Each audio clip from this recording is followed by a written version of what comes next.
الحمد للہ رب العالمین والصلاة والسلام علی سید المرسلین وعلی آلہ واصحابہ اجمعین، اما بعد فاعوذ باللہ من الشیطان الرجیم، بسم اللہ الرحمن الرحیم۔ ولا تقولوا لمن يقتل في سبيل الله أموات بل أحياء ولكن لا تشعرون۔ آمنت بالله صدق الله العلي العظيم۔ وقال الله تعالى بشأن حبيبه الكريم: ان اللہ وملائکتہ یصلون علی النبی یا ایھا الذین آمنوا صلوا علیہ وسلموا تسلیما۔ اللہم صل علی سیدنا ومولانا محمد معدن الجود والکرم وعلی آلہ وبارک وسلم۔ صلاۃ و سلاما علیک یا رسول اللہ صلی اللہ تعالی علیہ وسلم۔ اما بعد، ہر تعریف اور بڑائی صرف اللہ تعالی کے لیے ہے، جو سارے جہان کا مالک ہے، مختار ہے، اور جو سارے جہان کا پالنہار ہے۔ میں اس بات کی گواہی دیتا ہوں کہ اللہ تعالیٰ کے سوا کوئی عبادت کے لائق نہیں، وہ ایک ہے، اس کا کوئی ساتھی اور شریک نہیں۔ اور میں اس بات کی بھی گواہی دیتا ہوں کہ آپ کے اور ہمارے پیارے آقا اور مولا حضور پرنور رحمت عالم نور مجسم حضرت سیدنا محمد مصطفیٰ احمد مجتبیٰ صلی اللہ تعالی علیہ وآلہ وصحبہ وسلم اللہ تعالیٰ کے آخری رسول اور اس کے برگزیدہ بندے ہیں۔ اللہ تعالیٰ حضور اکرم نور مجسم رحمت عالم صلی اللہ علیہ وآلہ وصحبہ وسلم پر، اہل بیت، صحابہ کرام، تابعین اور تبع تابعین، اولیاء امت پر قیامت تک بکثرت رحمتی اور برکتی نازل فرماتا رہے۔ محبت کے ساتھ ایک مرتبہ درود پاک پڑھ لیجیے۔ اللہم صلی علی سیدنا و مولانا محمد معدن الجود والکرم وعلی آلہ وبارک وسلم۔ صلاۃ و سلاما علیک یا رسول اللہ صلی اللہ تعالی علیہ وسلم۔ معزز سامعین، نوجوان ساتھیوں، بزرگوں، السلام علیکم ورحمۃ اللہ وبرکاتہ۔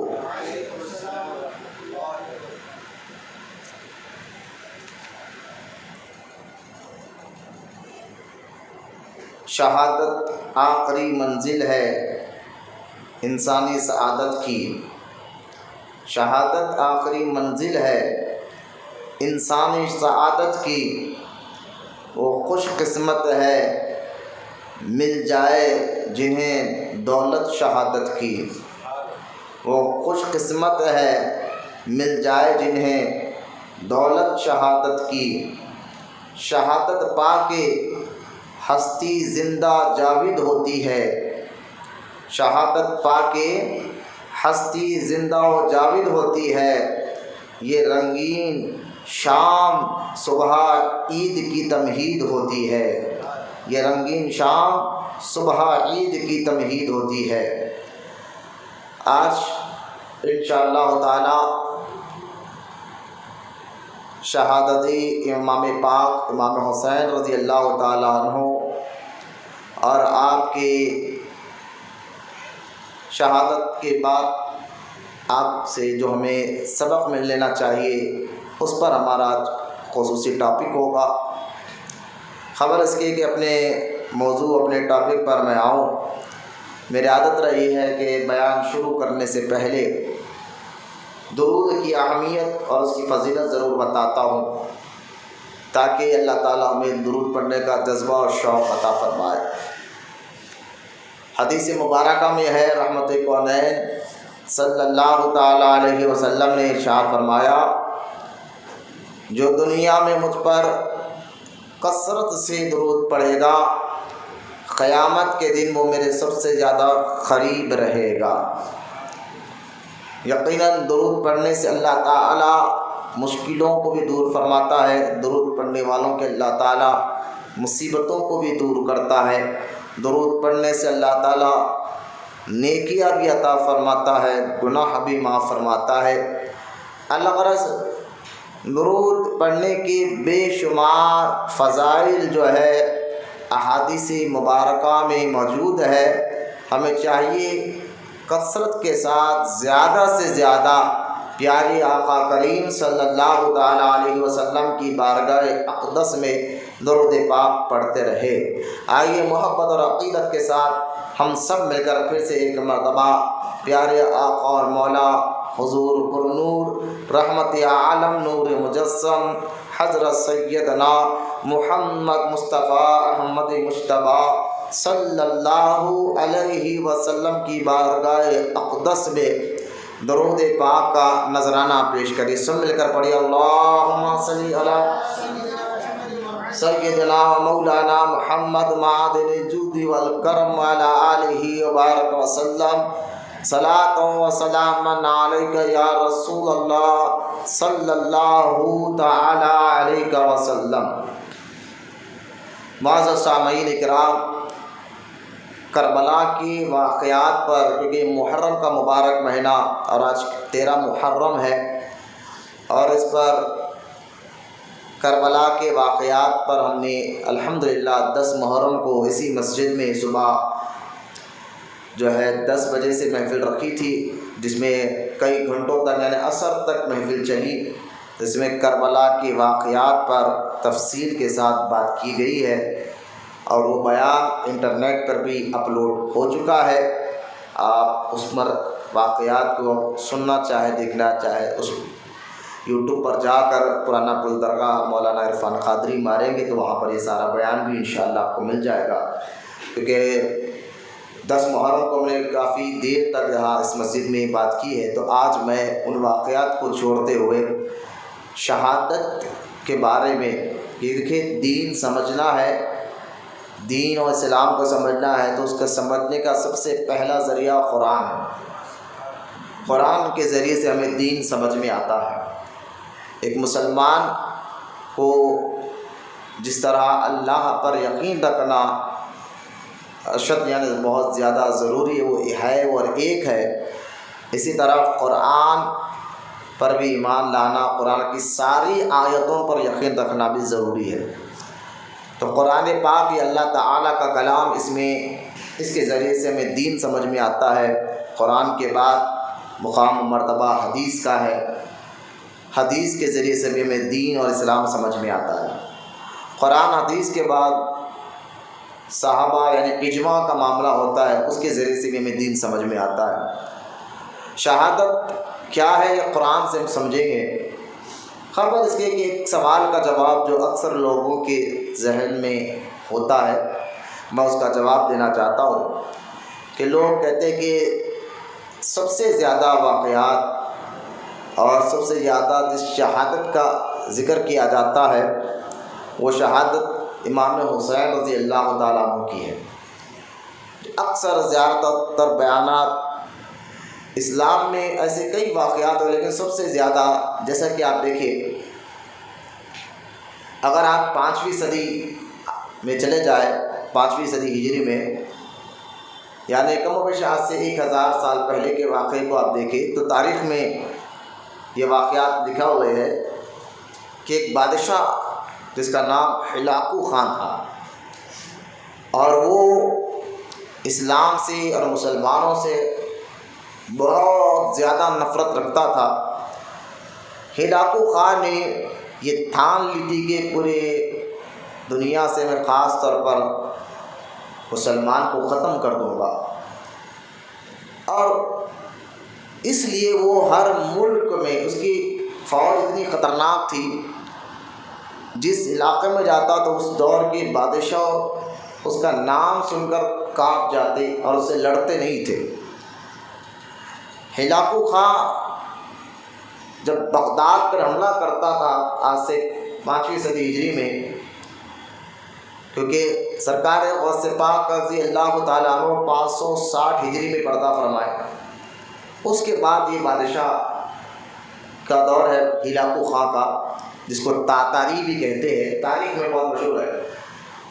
اور ہلاکو خاں نے بغداد کو تہس نہس کر دیا تھا، یہاں تک کہ علماء فرماتے ہیں کہ بغداد میں اس نے کسی بوڑھے کو، نہ کسی عورت کو، نہ کسی جوان کو، نہ کسی بچی کو، کسی کو اس نے نہیں چھوڑا۔ اتنے قتل اس نے بغداد میں کیے تھے۔ جس طرح گھر کے باہر نالے ہوتے ہیں، اس میں سے پانی بہتا ہے، ایسا خون بہہ رہا ہے۔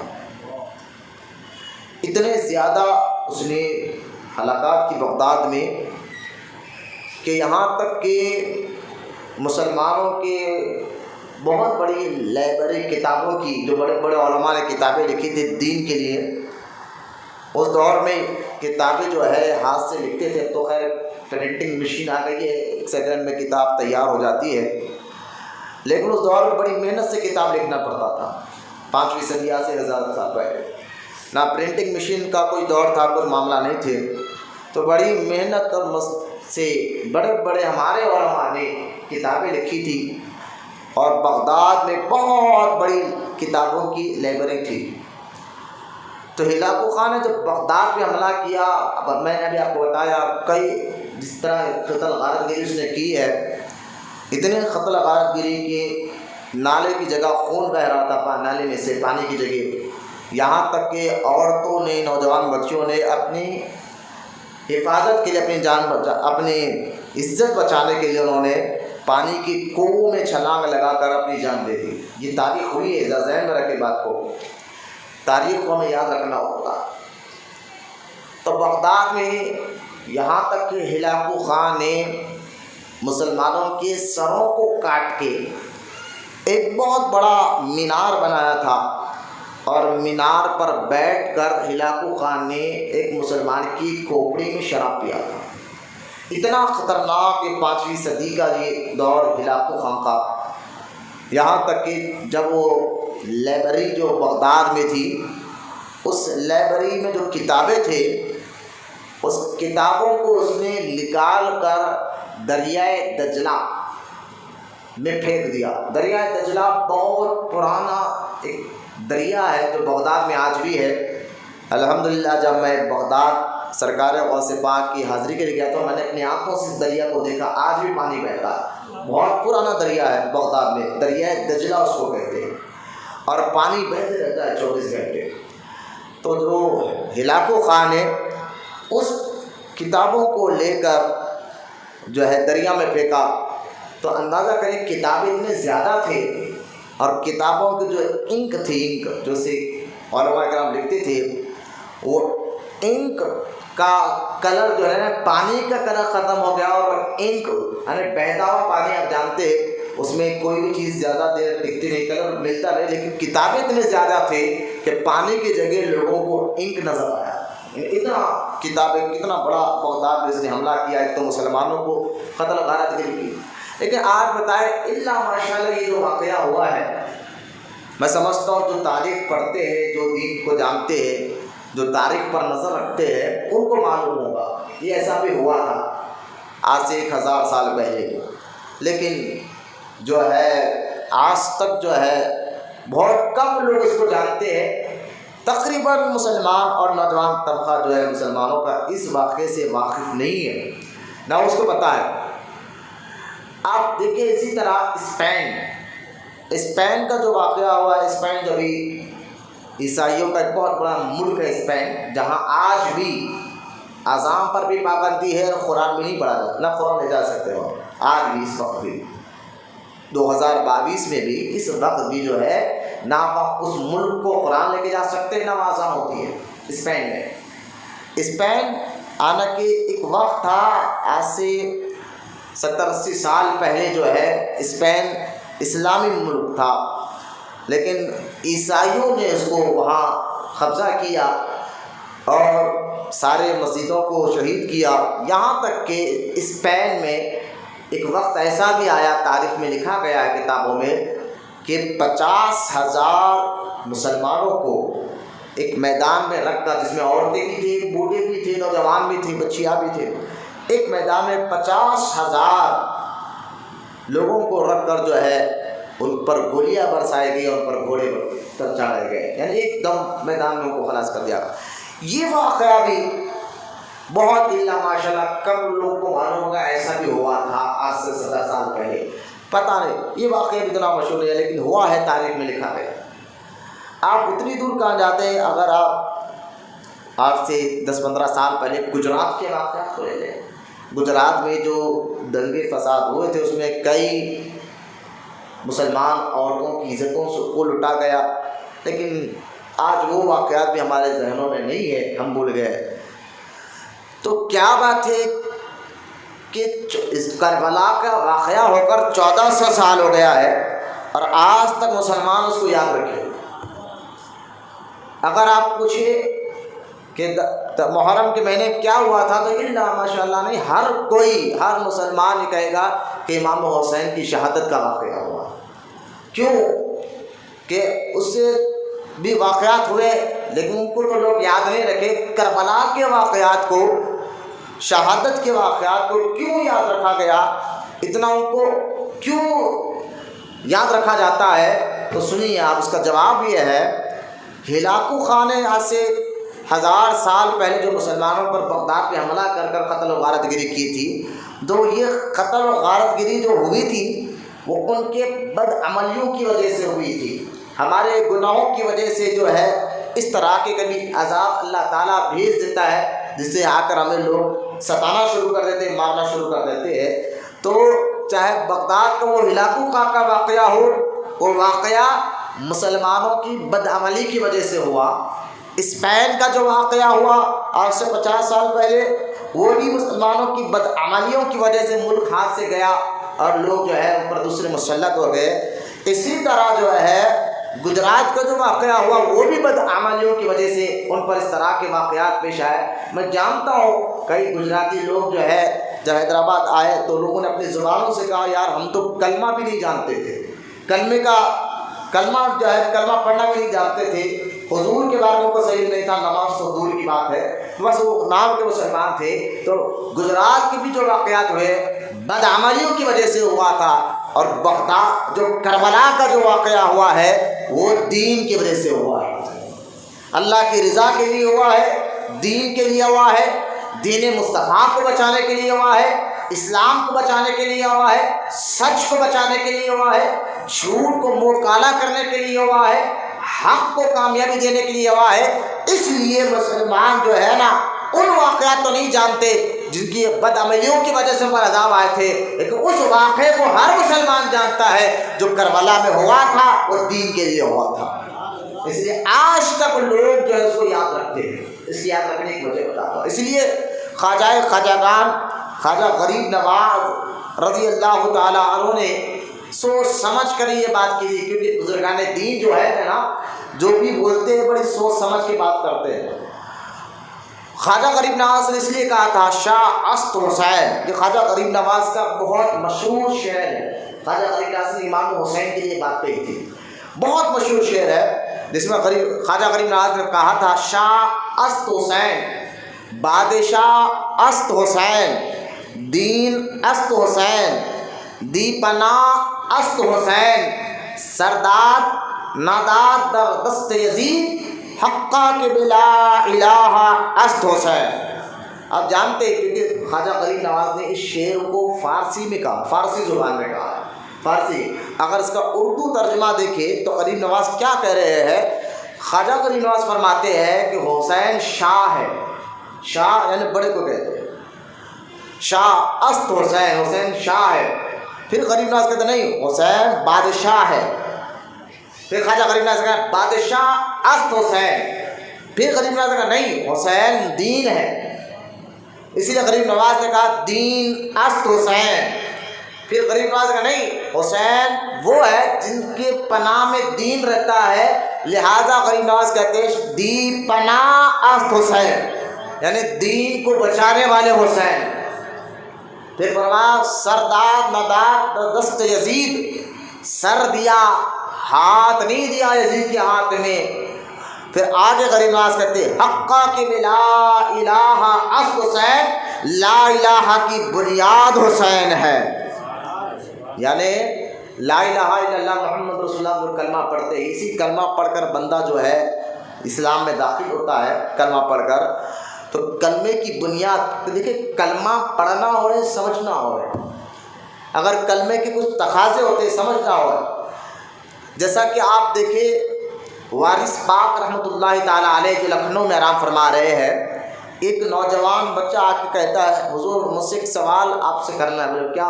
فرمایا لا الہ الا اللہ کا مقصد کیا ہے، اس کا مطلب بتائیے۔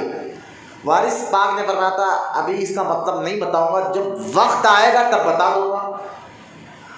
اب وہ چلا گیا، اس کے 8 سال کے بعد ایک عورت وارث پاک سے ملنے آئی، ایک خاتون خادمہ پردے کی آڑ میں وارث پاک سے ملنے کے لیے آئی۔ وارث پاک نے پوچھا کہ تم فلاں شہر سے آئی ہو؟ وہ خاتون کہنے لگی ہاں بابا میں وہاں سے ملنے کے لیے آئی ہوں، میں پہلی بار زندگی میں آپ سے ملنے کے آیا ہوں، لیکن آپ کو میرا علاقہ بھی معلوم ہے میں کہاں سے آئی ہوں؟ وارث پاک نے کہا ہاں میں جانتا ہوں تو کہاں سے آئی ہے۔ اچھا تو جہاں سے آئی ہے، جس شہر سے آئی ہے، اس شہر میں فلاں آدمی کو پہچانتی ہے؟ وہ عورت کہنے لگی ہاں وہ تو میرا پڑوسی ہے، میں جانتی ہوں اس کو۔ تو اس کو جا کر کہو کہ لا الہ الا اللہ کو جاننے کا وقت آ گیا ہے۔ اب وہ عورت دیوا شریف لکھنؤ سے نکلی، سیدھا اپنے گھر گئی، اپنے پڑوسی کو دیکھا تو وہ پڑوسی بالکل مرنے کی حالت میں تھا، نزا کی حالت میں تھا۔ وہ عورت جا کر کہنے لگی کہ وارث پاک نے کہا کہ لا الہ الا اللہ کے سمجھنے کا وقت آ گیا ہے۔ تو وہ نوجوان، وہ آدمی جو مرنے کے ہاتھ پہ تھا، اس نے کہا ہاں میں سمجھ گیا، اور اب کلمہ پڑھا لا الہ الا اللہ، پڑھتے پڑھتے اس کی روح نکل گئی۔ یعنی جو کلمہ پڑھا مرتے وقت، یعنی ایمان پر جو جمے رہا مرتے دم تک، وہ لا الہ الا اللہ پڑھتا رہا، اس کے تقاضوں کو پورا کرتا رہا۔ تو یہ وارث پاک سمجھانا چاہتے ہیں۔ تو لا الہ الا اللہ کی بنیاد ایمان ہے، تو یزید جو ہے ایمان کے معاملات میں دخل اندازی کر کر، یعنی لا الہ الا اللہ کے تقاضوں میں گڑبڑی پیدا کر رہا تھا۔ ایسے موقع پر امام حسین رضی اللہ تعالیٰ عنہ نے اپنی جان کا نذرانہ دے کر آپ نے ایمان کو بچایا۔ اس لیے غریب نواز کہتے ہیں حقا کہ لا الہ است حسین، ایمان کو بچانے والے حسین پاک ہے۔ یہ بات بہت سمجھنے کی ہے، خواجہ غریب نواز نے جو فرمایا ہے۔ اور شہادت امام عالی مقام امام حسین رضی اللہ تعالیٰ عنہ کے متعلق میں کچھ باتیں کہ میں نے کہا نا، الحمدللہ میں نے اسی مسجد میں 10 محرم کے دن 2 گھنٹے تقریر کی، جس میں کربلا کے واقعات پر میں نے بیان کیا ہے۔ لیکن شہادت کو سمجھنے سے پہلے ہم کو شہادت ہے کیا؟ ایک بندہ اللہ کے راہ میں اپنی جان کو دے دیتا ہے اللہ کے لیے، اللہ اور رسول کی محبت کے لیے، دین بچانے کے لیے، ایمان بچانے کے لیے، تو اس کو فائدہ کیا ہوتا ہے جان دینے کے بعد؟ تو ہم آئے قرآن سے پوچھتے ہیں، آپ مجھے بتائیے ایک نوجوان ہے جو اللہ کی راہ میں جان دے دیا، یعنی اس کو مار دیا گیا اور اس کے سر کو کاٹ دیا گیا، جسم کے جو ہے ہاتھ کو پیر کو کاٹ دیا گیا، تو آپ تو یہ کہیں گے تو مر گیا، شہادت کا جام مل گیا۔ لیکن اب قرآن سے پوچھے تو قرآن میں سورہ بقرہ میں اللہ تعالیٰ ارشاد فرماتا ہے وَلَا تَقُولُوا لِمَن يُقْتَلُوا فِي سَبِيلِ اللَّهِ أَمْوَاتٌ بَلْ أَحْيَاءٌ وَلَٰكِن لَّا تَشْعُرُونَ۔ اللہ تعالیٰ ارشاد فرماتا ہے جو اللہ کی راہ میں اپنی جان دے دے، توجہ کرے، قرآن کے ذریعے شہادت کو سمجھے آپ، جو اللہ تعالیٰ کی راہ میں اپنی جان کو دے دے۔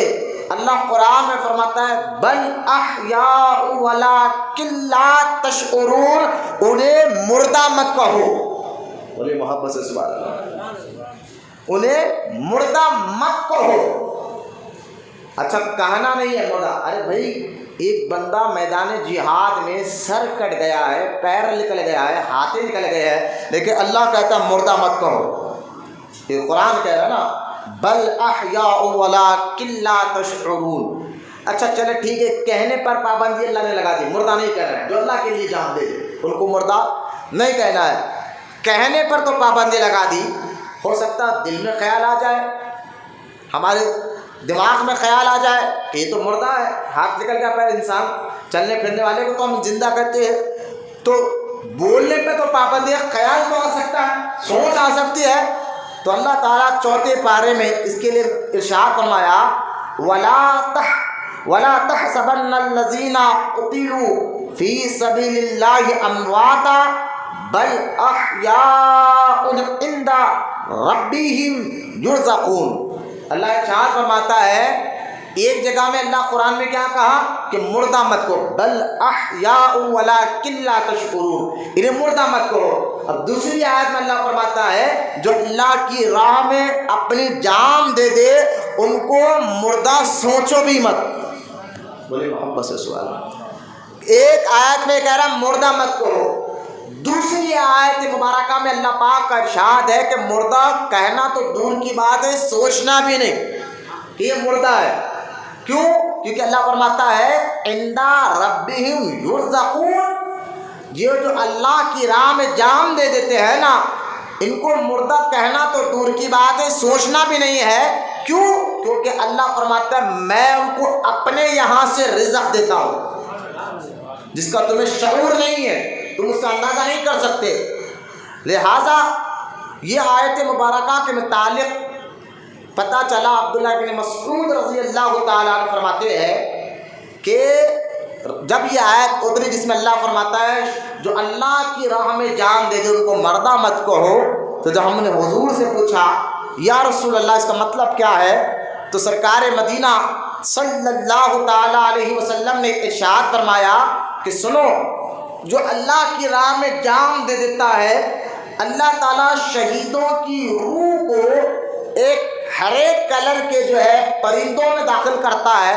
وہ پرندے آسمان میں اڑنے والے پرندے نہیں، وہ تو اللہ تعالیٰ کے عرش کے نیچے پرندے رہتے ہیں، اس پرندوں میں اللہ تعالیٰ شہیدوں کی روح کو ڈالتا ہے، اور وہ پرندے، وہ شہید جو ہے پرندے کے جسم میں جا کر جنت کا دورہ کرتے ہیں اور جنت کے میوے کھاتے ہیں۔ بولے محبت سے سبحان اللہ۔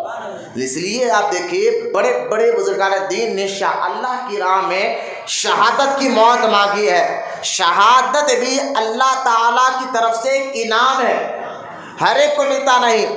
اچھا دیکھیں میں ایک اور بات آپ کو میں سمجھانا چاہتا ہوں، جب شہید کی اتنی بڑی اہمیت میں نے آپ کو حدیث پاک سے بتا دیا، جیسا کہ ایک اور حدیث پاک یہاں رحمت کونین صلی اللہ علیہ وسلم فرماتے ہیں شہید کے لیے جو اللہ کی راہ میں جان دے دیتا ہے، شہید کے لیے اللہ تعالیٰ کے نزدیک 6 خوبیاں ہیں۔ جو اللہ کی راہ میں جان دیتا ہے اس کے لیے اللہ کے یہاں 6 خوبیاں ہیں۔ پہلی خوبی یہ کہ شہید کا پہلا قطرہ گرتے ہی، یعنی خون کا پہلا قطرہ زمین پر گرتے ہی اللہ تعالیٰ اس کے گناہوں کو معاف فرما دیتا ہے، اور روح نکلنے کے وقت ان کو جنت میں، ابھی روح نکلی نہیں، ابھی شہید کا خون گرتے گناہ معاف ہو جاتے ہیں، اور جیسا بھی روح نکلنے والی ہوتے ہیں، روح نکلنے سے پہلے اللہ تعالیٰ شہید کو جنت میں وہ کہاں رہے گا جنت کا ٹھکانہ دکھا دیتا ہے۔ یہ پہلی خوبی ہے، 6 خوبیوں میں پہلی خوبی ہے کہ اس کی خون گرنے سے پہلے اس کو گناہ معاف ہو جاتے ہیں، اور جنت میں اس کا ٹھکانہ، ابھی جنت میں اس کا ٹھکانہ کہاں رہے گا جگہ بتا دی جائے گی۔ دوسری خوبی کیا ہے شہید کے لیے، اللہ اس کو قبر کے عذاب سے محفوظ رکھے گا۔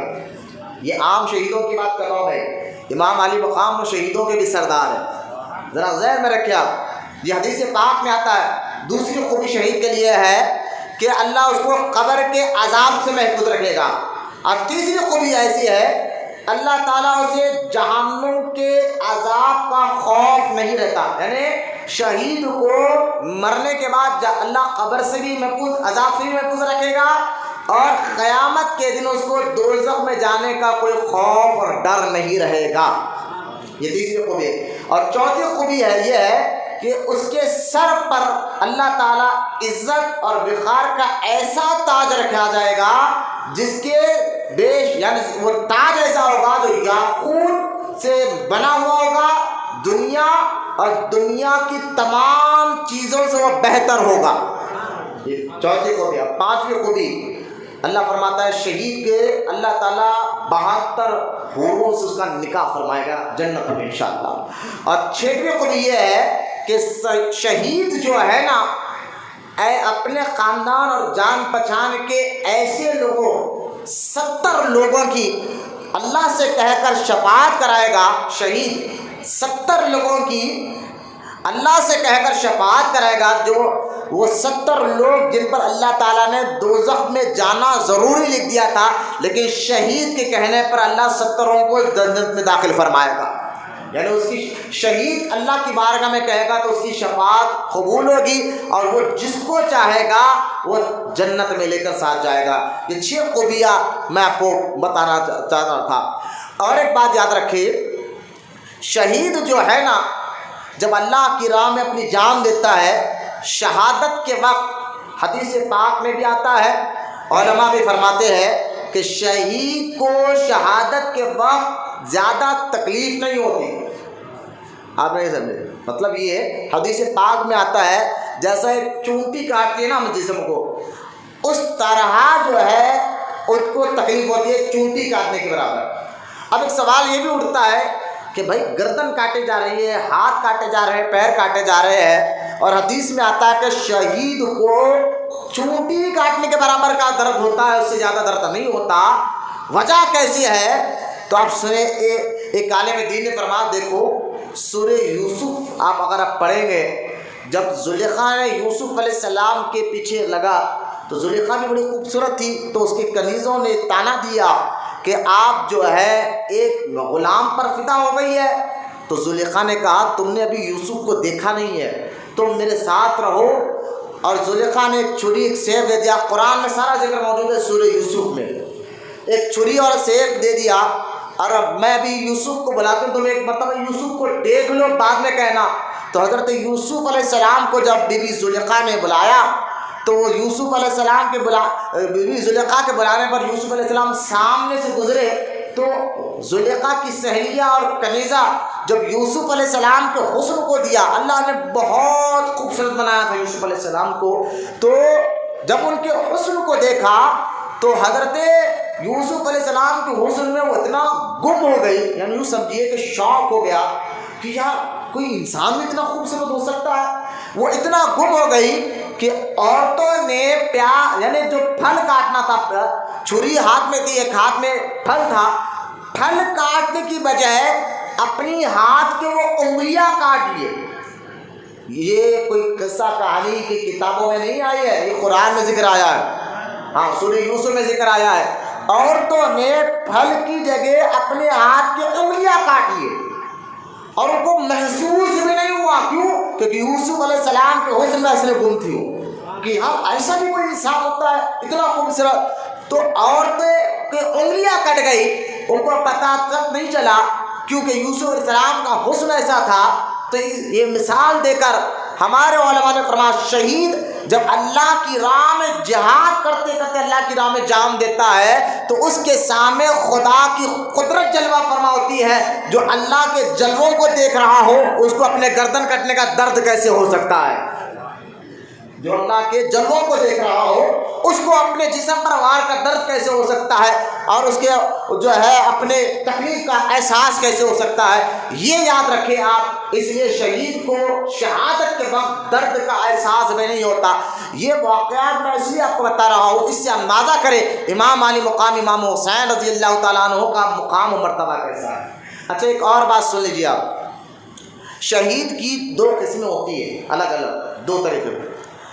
ایک شہید وہ ہوتا ہے جس کو شہادت جہری کہتے ہیں، اور ایک شہید وہ ہوتا ہے جس کو شہادت سری کہتے ہیں۔ جہری اور سری۔ اب یہ جہری سری کیا ہے یہ بھی آپ کو جاننا ضروری باتیں ہے، میں آپ کو سنا رہا ہوں۔ خدا کے واسطے نیند آ رہی ہے، لوری آ رہی تو باہر جائے، منہ دھو کر آئے، اور مسجد میں جو ہے سستی کرتے نہ بیٹھے، کیونکہ یہ اللہ کا گھر ہے۔ مسجد میں نماز کے انتظار میں بیٹھنا بھی عبادت ہے۔ ہم روٹیوں پہلوانوں سود خوروں کے ساتھ تو 2 گھنٹے بیٹھ جاتے ہیں، ہوٹلوں میں بیٹھے تو ہمیں نہ جھپکا آتا ہے نہ آتا، ساری رات فون میں جب ہمیں چہرہ نہیں اترتا، تو اللہ کے گھر میں بیٹھ کر حشاش بشاش رہنا چاہیے، کیونکہ یہاں ادب کے ساتھ بیٹھو گے تو انشاءاللہ آپ کا دین اور دنیا اللہ دونوں کو سنوار دے گا انشاءاللہ۔ اور یہاں ذکر امام حسین ہو رہا ہے، وہ ذکر کیا میں آپ کو بتانا چاہتا ہوں، لیکن سنیں پہلے آپ، شہید کی 2 قسمیں ہوتی ہے، وہ 2 قسمیں کیا ہے آپ سنیں۔ حدیث علماء فرماتے ہیں ایک جہری ہوتا ہے، ایک سری ہوتا ہے۔ میں نے ابھی آپ کو شہید کا مقام و مرتبہ بتایا، قرآن میں نے آپ کو بتائی 2 آیتیں، حدیث میں نے آپ کو 2 حدیثیں پڑھ کر بتائی کہ شہادت ایک شہید کو اللہ تعالیٰ کتنے بڑے انعامات عطا فرماتا ہے۔ تو اب ہر ایک کے قائل، کیونکہ شہادت کی ہوتی ہے، بڑے بڑے صحابہ نے دعائیں کی ہے، یا اللہ ہم کو اپنی راہ میں موت عطا فرما۔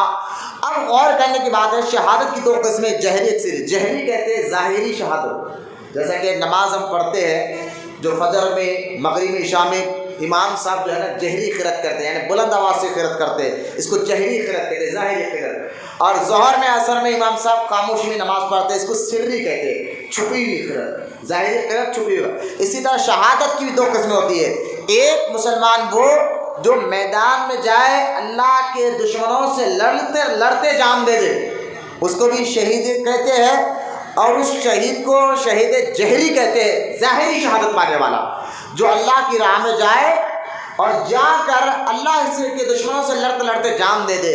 اچھا، جو میدان میں اللہ کے دشمنوں سے لڑتے جان دے دے نا، پھر اس کو غسل نہیں دیا جاتا، یہ بھی سنیں آپ، اس کو غسل نہیں دیا جاتا، اس کو اسی حالت میں صرف نماز جنازہ پڑھا کر اسی کپڑوں میں دفن کر دیا جاتا ہے، تاکہ قیامت کے دن جب اٹھے تو اس کا خون بھی اللہ کی بارگاہ میں گواہی دے، جو ظاہری شہادت پاتا ہے۔ جیسا کہ آپ دیکھیے جس ولی کے آستانے میں آپ بیٹھے ہوئے ہیں، حضرت سرکار سیدنا حسن بن احمد شہید رحمۃ اللہ تعالیٰ علیہ یمن سے آئے تھے ابو الحسن تانشاہ کے دور میں۔ موسیٰ ندی جو بالکل مسجد کے پیچھے بہہ رہی ہے، اسی ندی کے کنارے اللہ کی عبادت کرتے ہوئے بیٹھے تھے، آپ تقریریں کرتے تھے، آپ بیان کرتے تھے، لوگ آپ کو دیکھ کر یہاں جمع ہوتے، آپ کی تقریر سنتے، کئی لوگ اسلام قبول کیا، کئی لوگوں نے جو ہے گناہوں سے توبہ کی حضرت کے ہاتھ پر، لیکن کچھ دشمنان اسلام کو یہ برداشت نہیں ہوا، اچانک رات کے حصے میں آ کر سرکار حسن بن احمد شہید رحمۃ اللہ تعالیٰ علیہ کو موسیٰ ندی کے کنارے قتل کر دیا۔ یہ واقعہ جو ہے ابو الحسن تانشاہ کے دور کا ہے، 1091 ہجری کا واقعہ ہے، 1091 ہجری۔ تو لہذا آج سے 340 سال پہلے یا 45 سال پہلے کا یہ واقعہ ہے، حضرت کو شہید کر دیا گیا تھا۔ تو آپ کو اس دور میں جو ہے اسی حالت میں، یعنی شہادت کی حالت میں آپ کو یہاں دفن کر دیا گیا۔ آج بھی آپ کا مزار شریف بنا گیا، تو لوگ مغالطے میں ہوتے ہیں کہ مسان گٹی کے اندر مزار کہاں سے آ گئی۔ بھائی یہ مزار 350 سال پرانی ہے، یہ آج کے نہیں ہے، اور اس کی دلیل بھی ہے۔ آپ کہیں گے آپ کہنے پر ہم کیوں مان لیں؟ ٹھیک ہے بھائی، مت مانو، لیکن حضرت کی جو مزار شریف کی بناوٹ ہے نا، وہ بناوٹ خود بتاتی ہے۔ آنا کی اور بات ہے، اس مزار پر ہم نے پتھر جو ہے ماربل کا بچھا دیا ہے، ورنہ اگر ماربل کا پتھر ہٹا دے تو حضرت کا جو مزار شریف کا جو پتھر ہے وہ سنگ موسیٰ سے بنا ہوا ہے۔ سنگ موسیٰ جانتے ہیں آپ؟ قطب شاہی دور میں ایک پتھر ملتا تھا، آج کے دور میں جو گرینیٹ پتھر کی نہیں نام ہے نا، گرینیٹ کا پتھر فلاں فلاں پتھر، تو قطب شاہی دور میں ایک پتھر ملتا تھا، اس کو سنگ موسیٰ کہا کرتے تھے، سنگ موسیٰ۔ آج پرانے قبرستان آپ دیکھ لیں، قبرستان میں جائے 300 سال تو وہ سنگ موسیٰ کے قبریں بنے ہوئے ہوتے ہیں، پتھر کا نام تھا وہ سنگ کہتے ہیں پتھر کو، موسیٰ کہتے ہیں نام کو، لہٰذا سنگ موسیٰ کے نام کا اسی پتھر سے حضرت کا بھی مزار بنا ہوا ہے۔ یہ دلیل ہے کہ حضرت کا مزار کے پتھر کو دے، اور حضرت کے نام پتھر کے اندر کھندرا کر جو ہے حضرت کا نام اور ہجری بھی لکھی ہوئی ہے۔ تو لہذا حضرت کا صرف جنازہ پڑھا کر تدفین کر دیا گیا، غسل کسی نے نہیں دیا جاتا جو اس اسلام میں ظاہری طور پر شہید ہو جائے۔ اور قرآن میں اللہ کیا کہتا ہے؟ شہید کو مردہ کہنا بھی نہیں، بولنا بھی نہیں۔ اب اسے اندازہ کریں، شہید کو مردہ کہنا بھی نہیں ہے، یعنی بولنا بھی نہیں ہے، سوچنا بھی نہیں ہے، یہ قرآن کی آیت کے خلاف ہو جائے گا۔ اگر کوئی شہید کو مردہ کہے گا تو وہ قرآن کا انکار کر رہا ہے۔ بھائی قرآن میں تو اللہ کہہ رہا ہے کہ شہید کو مردہ مت کہو۔ اگر کوئی یہ کیا ہے قبر میں مردے ہیں، ارے بھائی جو اللہ کی راہ میں جان دے رہے ہیں، شہید ہو رہے ہیں، ان کو قرآن کہہ رہا ہے مردہ تو کہنا تو دور کی بات ہے، سوچنا بھی نہیں ہے۔ تو یہ وہابی بدعقیدوں کے باتوں میں آ کر اپنے ایمان اور عقیدے کو برباد مت کرے، ورنہ شہادت کا مقام و مرتبہ میں آپ کو بتا رہا تھا، ایک ظاہری شہادت ہوتی ہے، اور جو میدان میں جا کر دین کے لیے شہید ہو جائے اس کو جو ہے بغیر غسل دیے سے جنازہ پڑھا کے اسی کپڑوں کے ساتھ دفن کر دیا جاتا ہے جیسے حضرت کو دفن کیا گیا۔ اور ایک شہادت ہوتی ہے شہادت سری، وہ میدان میں نہیں ہوتا، لیکن ایک بندہ اللہ کی راہ میں اپنی زندگی گزارے، یعنی اللہ کی راہ میں مطلب کیا ہے، جو اللہ اس کے رسول جو فرمان بتائے اس فرمان کے مطابق اپنی زندگی گزارے، اللہ رسول کے بتائے ہوئے طریقے پر اپنی زندگی گزارے، اس کو بھی شہید کہتے ہیں۔ اسی طرح اچھا یہ شہید ہوتا ہے شہید سری، چھپا ہوا شہید، جب اس کا انتقال ہوگا اس کو غسل بھی دیا جائے گا، جنازہ بھی پڑھایا جائے گا، اس کو دفن بھی کیا جائے گا، اس کو اس کی تختی پر جو ہے شہید بول کر لکھا نہیں جائے گا، لیکن اللہ تعالیٰ جو اللہ اس کے رسول کے بتائے ہوئے پہ ساری زندگی گزار دے، اللہ اللہ کہتے مر جائے تو اس کو اللہ شہیدوں جیسا ثواب عطا فرمائے گا۔ اس کے علاوہ بھی آپ سنیں، آپ ایک بندہ جل کر مر جائے، خود جلالے یہ حرام ہے، خودکشی حرام ہے، کسی وجہ سے حادثہ ہوا جل کر مر جائے اس کو بھی اللہ شہید کا ثواب عطا فرماتا ہے۔ ایک بندہ ڈوب کر مر جائے، دیکھیں خود جا کر ڈوبنا الگ بات ہے، یہ تو حرام ہے خودکشی، لیکن غفلت سے ڈوب کر مر جائے اس کو بھی اللہ شہید کا ثواب عطا فرماتا ہے۔ ایک شخص جو ہے پیٹ کے درد سے مر جائے تو اس کو بھی اللہ شہید کا ثواب عطا فرماتا ہے۔ ایک بندہ جو ہے راستے میں جا رہا ہے، کچھ ایسا واقعہ ہوا یعنی ٹکر ہو گئی اور مر گیا تو اس کو بھی اللہ شہید کا ثواب عطا فرماتا ہے۔ اسی طرح کوئی بخار میں مرے اللہ اس کو بھی شہید کا ثواب عطا فرماتا ہے۔ کوئی سر کے درد سے مرے، پیٹ کے درد سے مرے، ڈوب کر مرے، جل کر مرے، اللہ ایسے لوگوں کو بھی شہید کا ثواب عطا فرماتا ہے۔ یہ سارے چیزیں جب میں آپ کو کوالٹیز بتا رہا ہوں کہ اللہ تعالیٰ جو ہے ہمیں اپنی راہ میں شہادت کی موت عطا فرمائے، لیکن دین سے لڑتے لڑتے جو مرتے ہیں ان کا مقام سب سے اونچا ہوتا ہے۔ اللہ کی راہ میں میدان جہاد میں یا ظلماً ناحق کے بلا وجہ کے اگر کسی نے کسی کو قتل کر دیا، کوئی وجہ نہیں بلا وجہ کے مار دیا، ظلماً قتل ہونے والے کو بھی اللہ شہادت کا ثواب عطا فرماتا ہے۔ یہ بھی ذہن میں رکھیں آپ۔ اب مجھے ایک بات بتائیے، شہید کے بارے میں قرآن کیا کہہ رہا ہے کہ ان کو مردہ کہو بھی مت، سوچو بھی مت، دو بھی جملے ذہن میں رکھیں، کہنا بھی نہیں ہے، سوچنا بھی نہیں ہے۔ جب قرآن یہ کہہ رہا ہے تو شہید اللہ کی راہ میں جان دینے کے بعد وہ تو زندہ ہوتا ہے اپنے قبر میں، اللہ کہتا ہے قرآن پاک میں میں ان کو رزق بھی دیتا ہوں، وہ میری طرف سے دیے ہوئے رزق بھی کھاتے ہیں، میں کھانا بھی دیتا ہوں قبر کے اندر۔ تو مجھے بتائیے ایک بات، شہید کا جو ہے اس کو مردہ بولنا بھی نہیں ہے، سوچنا بھی نہیں ہے، لیکن وہ شہید غلام ہے حضور کا، بولے محبت سے سبحان اللہ، وہ ہمارے آقا علیہ الصلوۃ والسلام کا غلام ہے۔ حضور کی غلامی میں آ کر جو کلمہ پڑھتا ہے اسی کو اللہ تعالیٰ مرنے کے بعد بھی شہادت کا مقام و مرتبہ عطا فرماتا ہے۔ جو اسلام قبول نہیں کرے اور اسی طرح مر جائے دشمنوں سے لڑتے لڑتے، اس کو شہید نہیں کہا جائے گا۔ جو حضور کی غلامی میں آ جائے کلمہ پڑھنے کے بعد، تو جب غلام مرنے کے بعد اپنے قبروں میں زندہ ہوتے ہیں تو ہمارے آقا کی زندگی کا عالم کیا ہوگا؟ تو یہ کہنا کہ معاذ اللہ نبی مردہ ہے جو وہابی کہتے ہیں، یہ وجہ ہے وہابیوں سے دور رہنے کی۔ میں کوئی لڑائی کی بات نہیں، ایک سمپل سی بات آپ کو بتا رہا ہوں۔ وہابی اپنی کتاب میں لکھتے ہیں نبی کو معاذ اللہ مردہ، وہ لکھتے ہیں۔ آپ سمجھ رہے ہوں گے کہ وہابی اور سنی کا فرق یہ مولویوں نے نکالا، نہیں بھائی، کوئی ہماری ذاتی دشمنی ان سے کچھ ہے ہی نہیں، بلکہ نہ مولویوں کی لڑائی ہے، بلکہ اصل مسئلہ کیا ہے؟ اب بعض لوگ یہ سمجھتے ہیں کہ صرف سنی فاتحہ دلاتا ہے، وہابی فاتحہ نہیں دلاتا، اس لیے یہ جھگڑے ہیں۔ نہیں، فاتحہ درود کا بھی مسئلہ یہ نہیں ہے۔ کیوں بھائی؟ فاتحہ ہے کیا مجھے بتائیے آپ؟ حدیث پاک میں آتا ہے جس کھانے پر قرآن پڑھا جاتا ہے شیطان اس کو نہیں کھاتا، جس کھانے پر قرآن آپ بسم اللہ پڑھ کر کھاتے ہیں نا؟ حدیث صحیح حدیث ہے، بسم اللہ قرآن کی آیت ہے یا نہیں ہے مجھے بتائیے؟ بسم اللہ الرحمن الرحیم پڑھ کر ہی کھاتے ہیں.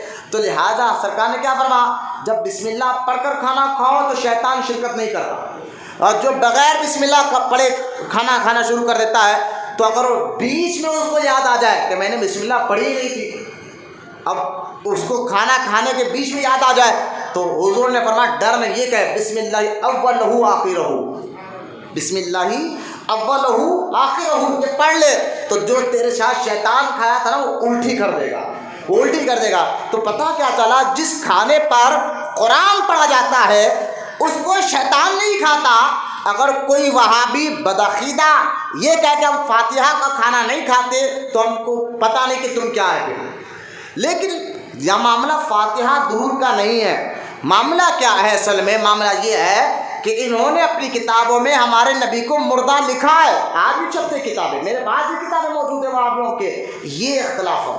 ہم کہتے ہیں بھائی جب ان کے غلام اللہ کی راہ میں جان دے دے، اللہ ان کو مردہ کہنے سے منع کہہ رہا ہے.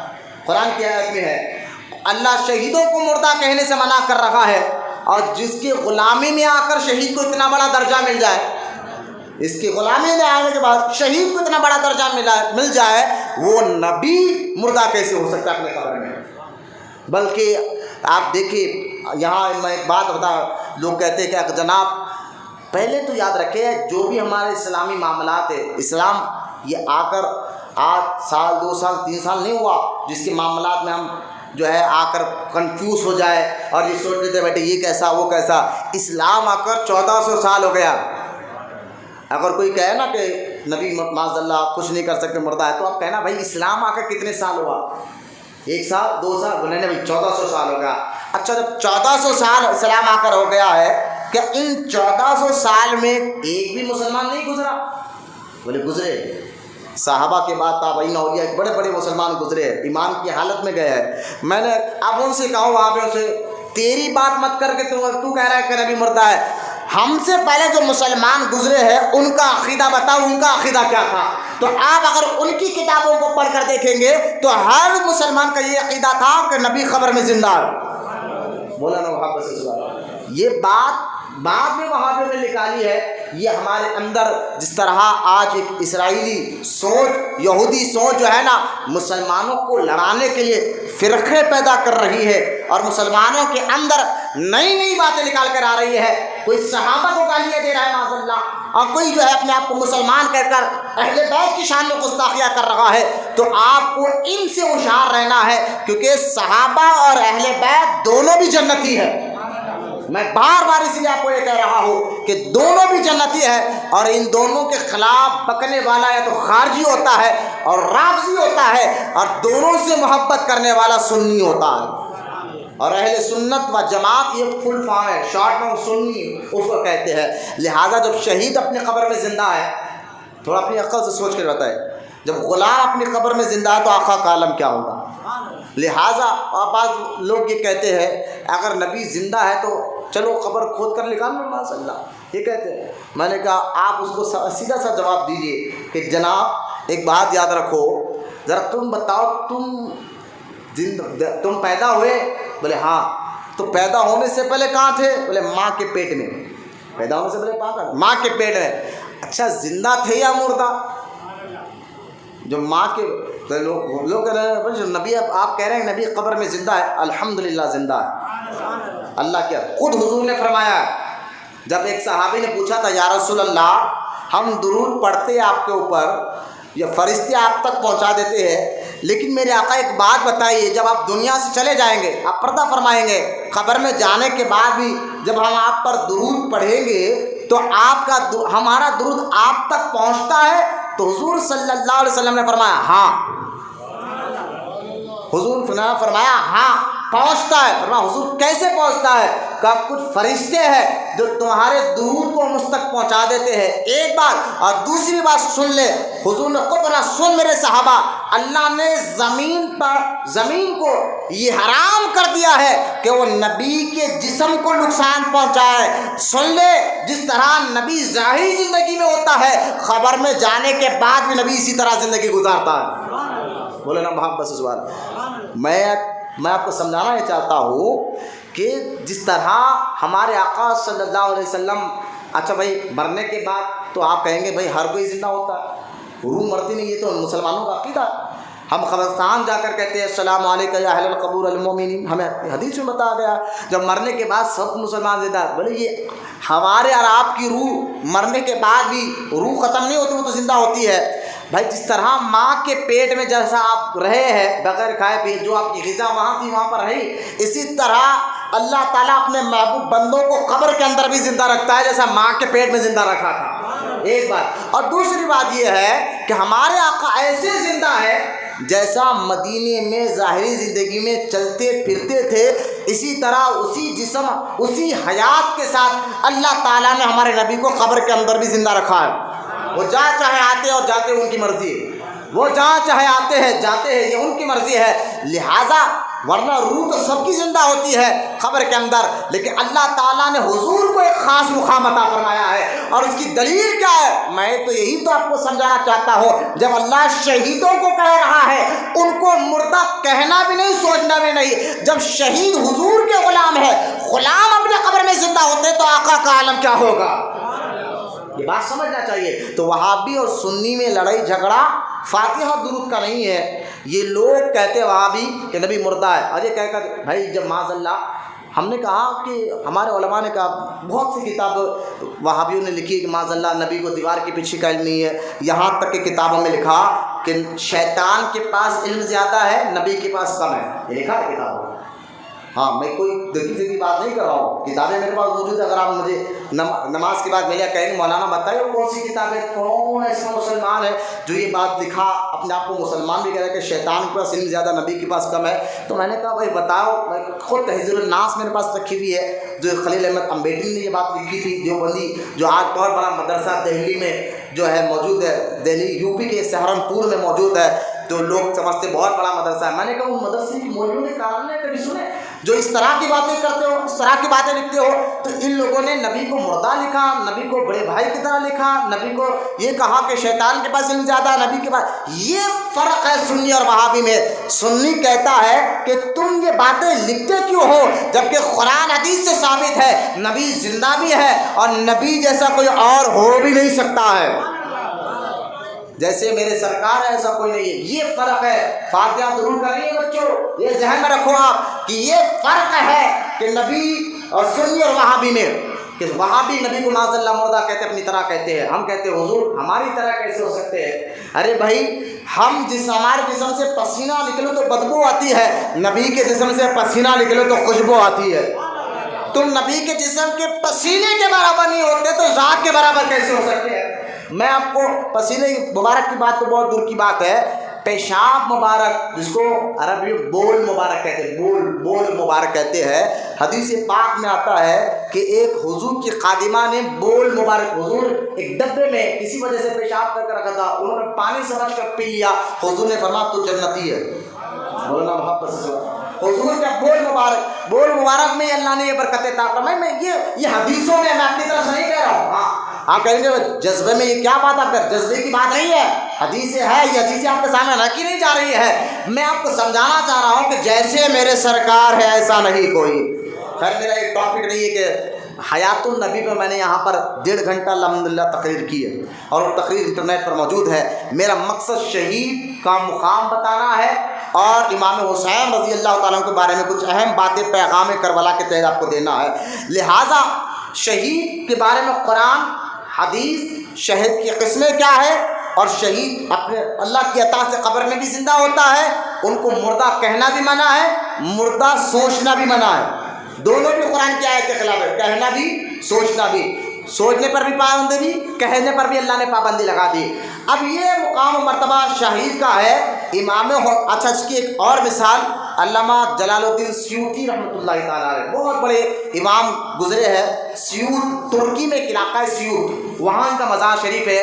آج سے 600 سال پہلے بہت بڑے عالم دین گزرے ہیں، ان کا نام ہے جلال الدین، اور لوگ کو جلال الدین سیوطی کہتے ہیں، اور یہ اتنے بڑے بزرگ ہیں جلال الدین سیوطی رحمۃ اللہ تعالیٰ علیہ۔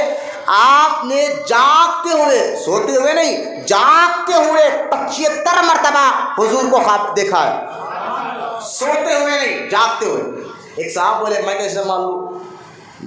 میں نے کہا دیکھو اسلام کے لیے ضروری ہے کسی پر تو بھروسہ رکھنا پڑتا ہے۔ دیکھیں پہلے تو یہ دلیل میں آپ کو دے دوں کہ ایک مسلمان کیا جاگتے ہوئے حضور کو دیکھ سکتا ہے یا نہیں دیکھ سکتا، پہلے اس کی دلیل بھی ہونا چاہیے گا۔ میں نے کہا ہاں ہے، حدیث پاک ہے، صحیح مسلم میں حدیث پاک ہے، امام مسلم نے حدیث پاک کو لایا ہے۔ اللہ کے رسول صلی اللہ علیہ وسلم نے خود ارشاد فرمایا جس نے مجھے خواب میں دیکھا ان قریب وہ مجھے جاگتے ہوئے بھی دیکھے گا۔ ٹیکا لے کے مت بیٹھو، ٹیکا لے کے بیٹھیں گے آپ لوگ میری طرف دیکھیں، ادھر مت دیکھیں، ٹیکا لے کر بیٹھے ہوں گے نیند کا جھپکا آئے گا تو وضو ٹوٹ جائے گا۔ ہنسنے کی بات نہیں، میں آپ کو دین سمجھا رہا ہوں، کسی کو نیچا دکھانا معاذ مقصد نہیں ہے، نہ کسی کو بےعزت کرنا کوئی مقصد ہے۔ ممبر دیا گیا ہے حق بتانے کے لیے، یا نہیں بتائیں گے تو پھر بتائیں گے کہاں بتائیں۔ یہ ممبر دیا جاتا ہے قرآن سمجھانے کے لیے، حدیث سمجھانے کے لیے، بیٹھا اسی وقت جاتا کہ حق بتانا ہے، تو لہٰذا ٹیکا لے کر اس لیے منع ہے۔ ہاں کوئی بوڑھے ہیں بیچارے پیٹھ میں درد ہے، کمر میں درد ہے، بیٹھے واقعی درد ہو، جھوٹ بولیں گے تو اللہ بہتر جانتا ہے، پھر واقعی درد ہو تو وہ ٹیکا لے کے بیٹھا وہ الگ بات ہے، ورنہ بلا وجہ ٹیکا لے کر بیٹھیں گے اور نیند کا جھپکا لگا تو وضو ٹوٹ جائے گا۔ اور مسجدوں میں یہ اکثر عام سی بات ہو گئی ہے، کئی امام جو ہے بولنا شروع کم کر دیے تو یہ مسجدوں کی بے ادبی بھی شروع ہو گئی ہے کہ الحمدللہ یہاں ہم مسجد کا ادب سکھانے کے لیے اس لیے مسجد کے باہر ہمارے ایک آدمی کو بٹھا دیتے کہ بھائی جو بھی مسجد میں آ رہا ہے اس کو باہر ٹھہرا کر مسجد کا پہلے ادب بتاؤ۔ یہ ادب مسلمانوں کو بتانے کی ایک دور تھا، ضرورت ہی نہیں پڑتی تھی، وہ مسجد میں ایسی حرکت کرتے بھی نہیں تھے جو آج کر رہے ہیں۔ مسجد میں آنا، اندر آ کر آستین چھوڑ کر منہ پوچھ رہے، ہاتھ پوچھ رہے، وضو کا پانی مسجد کے اندر آ کر ٹپکا رہے، اور جو ہے کوئی بھاگتے جا کر رکعت مانے جا کر سینے کی گنڈیاں کھولے ہوئے، آستین چڑھے ہوئے، بہت اب یوں سمجھیں کہ معذاللہ کہ نماز پڑھ کر ہم بہت بڑا کام کر رہے ہیں۔ نہیں، یاد رکھو سورہ اخلاص میں ہم نہیں پڑھا اللہ الصمد، اللہ بے نیاز ہے، اللہ ہماری عبادتوں کا محتاج نہیں ہے، اللہ ہماری عبادتوں کا محتاج نہیں ہے۔ اس کا مطلب کیا اللہ الصمد کہ اللہ بے نیاز ہے، نہ وہ ہماری عبادتوں کا محتاج ہے، نہ ہمارے اگر کوئی 100 لوگ مل کر اس کی عبادت کرنا چھوڑ بھی دے تو اللہ کی ذات میں کوئی فرق آنے والا بھی نہیں ہے۔ یہ عبادت ہم کرتے اپنے لیے، اپنے آخرت سنوارنے کے لیے، تو لہٰذا تو اس کے مساجد کا ادب بھی ضروری ہے، یہ باتیں ذہن میں رکھیں آپ۔ اور امام حسین رضی اللہ تعالیٰ عنہ کی شہادت کے متعلق بتانے سے پہلے میں آپ کو امام جلال الدین سیوطی کے بارے میں بتا رہا تھا۔ امام جلال الدین سیوطی رحمۃ اللہ تعالیٰ جنہوں نے جاگتے ہوئے 75 مرتبہ حضور کو دیکھا ہے، ان کی بہت سی کتابیں آج تک مسلمان اس سے فائدہ اٹھا رہے ہیں۔ تفسیر جلالین آپ کی کتاب ہے، خصائص الکبریٰ آپ کی لکھی ہوئی کتاب ہے جس میں حضور کے اہم اہم خصائص لکھے گئے حدیثوں کی روشنی میں، اور قرآن کی تفسیر جلالین بڑی آپ کی مشہور کتاب ہے۔ آج بھی جامعہ ازہری جو مصر کا بڑا مدرسہ ہے جامعہ ازہری، وہاں پر آپ کا آج بھی یہ کتاب تفسیر جلالین پڑھائی جاتی ہے، اس وقت بھی پڑھائی جاتی ہے۔ تو لہٰذا یہ بڑی مشہور کتاب، اتنے بڑے عالم ہیں جنہوں نے جاگتے ہوئے 75 مرتبہ حضور کو دیکھا۔ میں نے جب ایک بات کس صاحب کو کی تو ان کو ہر چیز دلیل سے ہونا تھی، انہوں نے کہا کہ صاحب آپ جو بول رہے ہیں کہ امام جلال الدین نے جاگتے ہوئے حضور کو 75 مرتبہ دیکھا ہے، بہت بڑے محدث تھے، عالم تھے، آپ کی بات ہم کیوں مان لیں؟ میں نے بھائی کتابوں میں لکھا ہوا ہے، ارے کتابوں میں غلط بھی لکھا سکتے ہیں۔ اب میں نے کہا ایسے لوگوں کو جواب تھوڑا ہٹ کے دینا پڑتا۔ میں نے کہا آپ کس کے بیٹے ہیں؟ بولے میرے ابا کا نام عبداللہ ہے۔ میں نے کہا آپ کے ابا کا نام عبداللہ یہ کس نے کہا؟ بولے میری ماں نے کہا۔ یہ تمہارے ابو ہے، ماں کے کہنے پر تو نہیں معلوم ہے کہ ابو ہے۔ بولے ماں نے کہا۔ میں نے کہا میں نہیں مانتا، اب کیا کرے؟ ارے یہ کیا کر رہا ہے؟ میں نے کہا بھائی آپ کے ابو آپ کے اماں بول رہی ہے میرے تمہارے ابا ہے، تم مان لیں، میں نہیں مانتا، میں دلیل دو۔ جب بولے نہیں حضرت کسی نہ کسی پر تو بھروسہ کرنا پڑتا ہے۔ میں نے کہا یار دنیا میں بھی یہ رولس ہے، اماں کے کہنے پر ابا کو پہچانتے ہو، خاندان والوں کے کہنے پر پہچانتے ہو، اگر کوئی آ کر کہنا میں خاندان والوں کی بات نہیں مانتا، نہ تمہاری امی کی بات نہیں مانتا، تو یہ آپ کہیں گے تیش میں آ جائیں گے، کیا میرے خاندان جھوٹا، میرا باپ میری ماں جھوٹی، یہ آپ تیش میں آ جائیں گے۔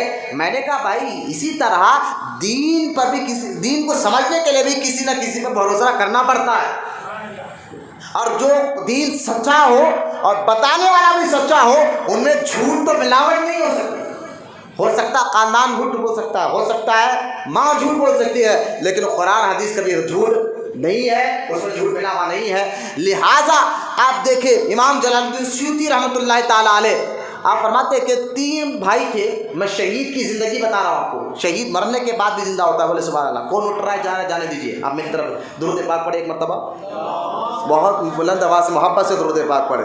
اللہم صلی علی سیدنا محمد مادن جود والکرم وعلی آلہ بارک وسلم۔ اگر کسی کو ابھی بھی جانا ہے تو بلا جھجک جا سکتا ہے، لیکن ماحول خراب نہ کرے، جو سنجیدگی اپنے اندر رہنا چاہیے۔ بڑی مہربانی ہوگی رہیں گے، ہمیں فلم میں دیکھ کے یار 2-2 3-3 گھنٹے فلموں میں لگاتے، جب ہمیں بیزار کے نہیں آتی تو ایسی جگہوں میں بیزار کے نہیں آنا چاہیے۔ اپنے آپ کو، اپنے نفس کو، اپنے آپ کو سدھارے، یہ سدھارنے کا وقت ہے۔ دیکھو میاں، جو آ رہے اٹھ رہے باہر جا رہے ہو کو باہر ہی بیٹھو بولو، جو اندر آ رہا غوث ان کو اندر میں جاؤ، ٹھیک ہے؟ درود پاک اور ایک مرتبہ بلند آواز سے پڑھیے، اللہم صلی علی سیدنا محمد۔ پھر کیا ہم لوگ کیا کرنا ہے؟ بس ایسا جمعہ کیا ہوگا، جب امام صاحب خطبہ دینے دھر پائیں جا کر بھاگ جا کے جماعت پہ ٹھہر کے آپ لوگ جمعہ پڑھ لیے، بات ختم۔ یہی بے نمازی، یہی بے عملی کا دور چل رہا ہے، لوگ دین سے غافل ہو رہے ہیں اور ان کو نہ مسجد میں دل لگ رہا ہے، ہوٹلوں میں پہلوانوں میں ان کو دل لگے گا۔ لہٰذا جو اٹھ کے جانا چاہ رہے ہیں بالکل جا سکتے ہیں، خدا کے واسطے آپ دین جاننا چاہتے ہیں، سمجھنا چاہتے ہیں، میں آپ کو یہی کہہ رہا ہوں، مسجد میں بیٹھنا بھی عبادت ہے، بولے محمد صلی اللہ علیہ وسلم۔ آپ بیٹھ رہے تو آپ سمجھ رہے کہ خالی نہیں بیٹھ رہے، آپ کے نام اعمال فرشتے نیکیاں لکھ رہے ہیں، تو آپ یہاں کا بیٹھنا بھی ویسٹ نہیں ہے۔ میں شہید کی زندگی بتانا چاہتا ہوں۔ دیکھیے امام جلال الدین سیوطی فرماتے 3 بھائی تھے اور اللہ کی راہ میں جہاد بھی کرتے تھے، عبادت بھی کرتے تھے۔ کچھ عیسائی ان سے بہت پریشان ہو گئے، ایک دن تینوں بھائیوں کو گرفتار کیا اور گرفتار کر 2 بھائیوں کو انہوں نے کھولتے ہوئے تیل میں ڈال کر ختم کر دیا۔ تیسرے بھائی کو بھی مارنا چاہتے تھے تو عیسائی کے وزیر نے کہا حضور اس کو میرے حوالے کر دیجئے، میں اس کے ایمان کو یوں چٹکیوں میں بدلا دوں گا۔ وہ اپنے گھر لے گیا وزیر، اپنی خوبصورت بیٹی کو کمرے میں چھوڑ دیا، کہا کس طرح بھی اس کو اپنی خوبصورتی کے جال میں پھنسا کر اس کے ایمان اور عقیدے کو برباد کر دے۔ ہو رہا ہے ایسا، آج بھی چل رہی ہے چال، کئی ایسے جو اسلام سے دور ہٹانے کے لیے چال آپ دیکھیں، جو ہے یونیورسٹی کے پڑھنے، کالج کے کئی ایسے بچیاں جو ہے اسی چکر میں آ کر مرتد ہو رہے ہیں، اسلام سے دور ہو رہے ہیں۔ یہ پرانی چال ہے عیسائیوں کی، یہودیوں کی، جو آج بھی چلی جا رہی ہے، اس میں کوئی ڈکی چکی بات ہے۔ آپ کہیں گے اس دور میں ہوا تھا، بھائی آج بھی ہے، آج بھی ہو رہا ہے۔ آپ نے سنا ہوگا، دیکھا ہوگا کہ عیسائی یہودیوں کی چال جو ہے، خود کچھ لوگ جو ہے اپنے آپ کو کٹر پنتھی بتاتے ہوئے یہ سیکھ کر ہمارے اندر یہ آج بھی آزمایا جا رہا ہے۔ خدا کے پاس حسن کو دیکھ کر اپنے ایمان کا سودا نہ کرے۔ آپ دیکھیں وہ تیسرا جو بھائی تھا، اس کو ایک خوبصورت بچی کو چھوڑ دیا گیا، لیکن وہ پکا تھا اللہ رسول پر یقین رکھنے والا، اس نے ساری رات نماز پڑھی، اس بچی کی طرف نظر اٹھا کر بھی نہیں دیکھا، ساری رات ایک کمرے میں، اتنی خوبصورت لڑکی، اس کو نظر اٹھا کر بھی نہیں دیکھا۔ تو وہ بچی آئی تھی اس کا مذہب بدلنے کے لیے، لیکن اس کی نیکی کو دیکھ کر، اس کے تقوی پرہیزگاری کو دیکھ کر وہ کہتی کہ مجھے کلمہ پڑھائیے۔ وہ کلمہ پڑھ کر مسلمان ہو گئی، اور مسلمان ہو گئی۔ اس نوجوان کو لے کر وہ وہاں سے محل سے نکلی تو راستے میں جو ہے، جو 2 بھائی پہلے کئی دن پہلے بادشاہ نے اس کی آنکھوں کے سامنے کھولتے ہوئے تیل میں ڈال کر شہید کر دیا تھا، وہ دونوں بھائی کئی فرشتوں کے ساتھ اس کے سامنے جنگل میں نظر آئے، بولے محبت سے سبحان اللہ۔ وہ چھوٹا بھائی کہتا ہے آپ کو تو مقام پہ پہنچ گئے، کہاں؟ قرآن میں اللہ کا وعدہ ہے کہ شہید کو مردہ، ابھی بولا سبحان اللہ۔ اب یہ واقعہ جلال الدین سیوطی نے لکھا اپنی کتاب میں، فرماتے ہیں وہ چھوٹا بھائی نے دیکھا کہ میرے دونوں بھائی کے ساتھ میں فرشتوں کی فوج ہے، ان دونوں بھائیوں نے آ کر فرشتوں کی موجودگی میں دونوں کا نکاح پڑھایا اور ان کو صحیح سلامت مقام تک پہنچایا۔ شہید اپنی قبروں میں زندہ ہوتے ہیں، اللہ تعالیٰ ان کو عام اجازت دیتا ہے، کہاں پر بھی جائے آئے اللہ کی طرف سے ان کو اجازت بھی ہوتی ہے۔ تو جب عام شہیدوں کا یہ مقام و مرتبہ ہے تو مجھے بتائیے امام حسین کی شہادت کا مقام و مرتبہ کیا ہوگا؟ اور حسین پاک تو وہ ہے، رحمت کونین صلی اللہ تعالیٰ علیہ وسلم نے ارشاد فرمایا تھا کہ جب حضور بی بی فاطمہ کے گھر کے باہر بھی جاتے نا، سن لیں حدیث پاک، گھر سے باہر بھی جاتے، ان کے رونے کی بھی آواز آتی، ان کے رونے کی بھی آواز آتی، حضور مچل جاتے اور مچل کر کہتے بیٹے فاطمہ میرے بیٹے حسن اور حسین کو رلاؤ مت، ان کے رونے سے مجھے تکلیف ہوتی ہے۔ اور یہاں تک حدیث پاک میں آتا ہے جو ان کو خوش کرتا تھا حضور ان سے خوش ہو جاتے تھے، حضور ان سے خوش ہو جاتے تھے۔ میں نے یہ حدیث پاک بار بار سنائی ہے، اس لیے صحابہ کرام خاص طور پر حسن و حسین سے اتنی محبت کرتے تھے کہ ان کو خوش کرتے تھے۔ اس لیے کہ ان کے خوش ہونے پر اللہ اور رسول خوش ہو جاتے تھے اور ان کے ناراضگی پر اللہ اور رسول ناراض ہو جاتے تھے۔ تو مجھے بتائیے، یزید تو ختم ہو گیا، یزید تو چلا گیا، لیکن آج بھی یزید کی سوچ رکھنے والے موجود ہیں۔ آپ سمجھ گئے یزید مر گیا لیکن یزیدی فوج مر گئی، آپ کو یزید کی سوچ رکھنے والے آج بھی یزید کے ساتھ دینے والے موجود ہیں، جنہوں نے آج بھی یہ سوچ لیا کہ یزید حق پر تھا وہ یزیدی ہے، اور جو آج یہ سوچتے ہیں حقیقت میں حسین حق پر ہے، وہ سچ میں حسین پاک کے غلام ہے۔ لہٰذا ان کے غم آنے پر حضور کو غم ہوتا تھا، ان کی خوشی پر حضور خوش ہوتے تھے، یہاں تک کہ حدیث پاک میں آتا ہے حضرت عبد الرحمن بن عوف رضی اللہ تعالیٰ عنہ کے بارے میں، عبد الرحمن بن عوف کے بارے میں حضرت عمر کہتے ہیں ایک مرتبہ میں حضور اور عبد الرحمن بن عوف خاتون جنت کے گھر کے باہر کھڑے تھے، اچانک گھر میں سے بچوں کی رونے کی آواز آئی، حضور گھر میں گئے، باہر آئے، آ کر کہا کہ میرے بچے یعنی میرے حسن اور حسین، سرکار نے فرمایا حسن اور حسین کو سرکار نے فرمایا یہ میرے بیٹے ہیں، بولے محبت سے سبحان اللہ۔ لہٰذا اب سرکار باہر آئے، آ کر فرمایا کہ میں اپنے بچے کو بھوکا دیکھا ہوں، کوئی ہے جو ان کو روٹی لا کر دے؟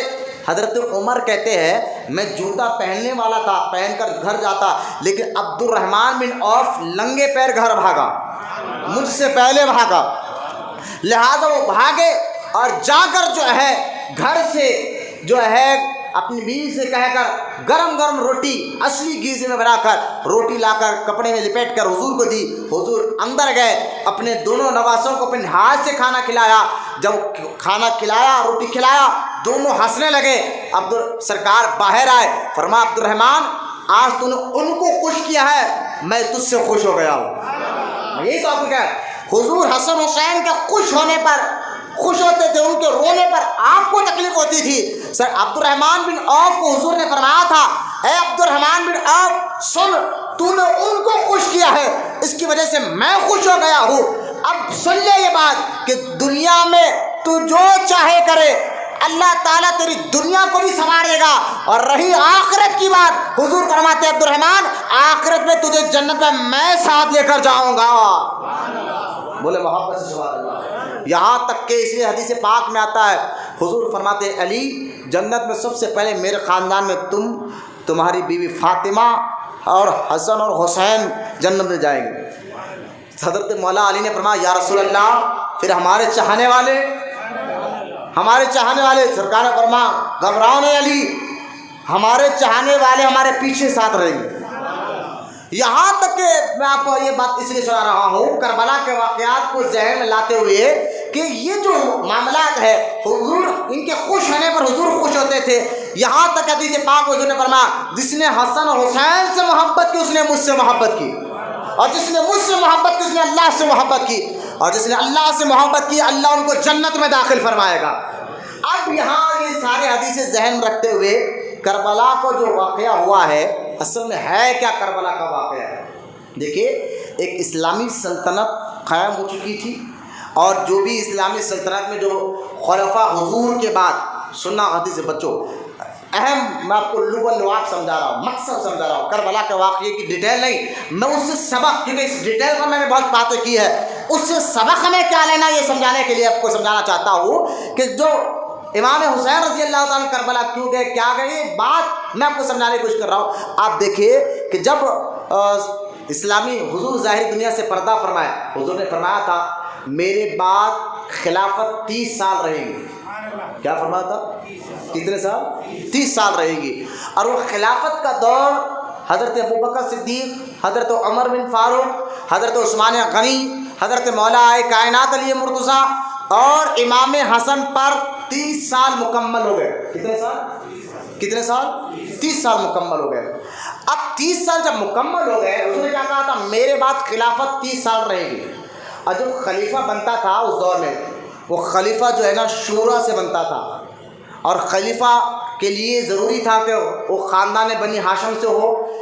ابو بکر بھی حضور کے خاندان سے ہے، قریش سے ہے، حضرت عمر بھی قریش کے خاندان سے ہے، عثمان غنی بھی قریشی ہے، اور مولا کائنات ہے ہی ہاشمی قریشی۔ تو لہٰذا سرکار نے فرمایا تھا جو میرے بعد خلیفہ ہوگا وہ قریشی ہوگا اور شورا سے بنے گا، یعنی بڑے بڑے اکابر مسلمان بن کر ان کو چن کر جو ہے وہ خلافت. پھر حضور نے فرمایا 30 سال جب ہو جائیں گے نا اس کے بعد مملوکیت بادشاہت شروع ہوگی. اسلام میں کیا شروع ہوگی؟ بادشاہت شروع ہوگی. اب دیکھیں اللہ نے قیامت تک علم ہمارے حضور کا عطا فرمایا. جب امیر معاویہ رضی اللہ تعالیٰ عنہ کے دور میں امام حسن نے 6 مہینے خلافت سنبھالی. کتنے مہینے؟ حضرت علی کی شہادت کے بعد 6 مہینے خلیفہ رہے امام حسن. سنیں آپ، بنیادی باتیں ہیں یہ، باتیں ظاہر ہے کہ میں سبق بتانا چاہ رہا ہوں. آج میرے اس پر میں نے کیا، میں پھر سے ہمارے ایمان اور عقیدے کو تازہ کرنے کے لیے باتیں پھر سے ریپیٹ کر رہا ہوں. امام حسن حضرت علی کی شہادت کے بعد 6 مہینے خلافت میں رہے، اور ان 6 مہینے کے بعد آپ نے ایک وجہ سے امیر معاویہ کو سارا بادشاہت دے دی، کہا اب تم سنبھالو. امام حسن نے جب خلافت دے دی امیر معاویہ کو، اب بادشاہت شروع ہو گئی، مملوکیت شروع ہو گئی. اور لوگ کہتے ہیں کہ یزید کو امیر معاویہ، کیونکہ یزید جو ہے ایک صحابی کا بیٹا ہے، معاویہ رضی اللہ تعالیٰ عنہ کا بیٹا ہے، تو لہٰذا بیٹے نے غلط کیا تو باپ پر الزام نہیں لگایا جائے گا. یاد رکھیں آپ، بیٹے نے غلط کیا تو باپ پر الزام نہیں لگایا جائے گا. ورنہ آپ بتائیں قرآن میں ہے نوح علیہ السلام کا ذکر قرآن پاک میں موجود ہے. حضرت نوح علیہ السلام تو نبی ہے لیکن ان کا بیٹا کافر مرا، ان کا بیٹا کافر مرا، تو بیٹے کی وجہ سے نبی پر الزام نہیں لگایا جاتا. اسی طرح بیٹے کی وجہ سے صحابی پر الزام نہیں لگایا جا سکتا. حضرت امیر معاویہ نے اپنے دور میں کہا تھا یزید کو کہ میرے بعد تو بادشاہ بنے گا، لیکن نصیحت کی تھی. آپ کہیں گے بھائی بادشاہ کیوں بنا؟ بھائی بادشاہت میں یہ جائز ہے کہ بادشاہ اپنے بعد اپنے بیٹے کو بٹھا سکتا ہے. خلافت میں یہ جائز نہیں، خلافت شورا سے طے ہوگی.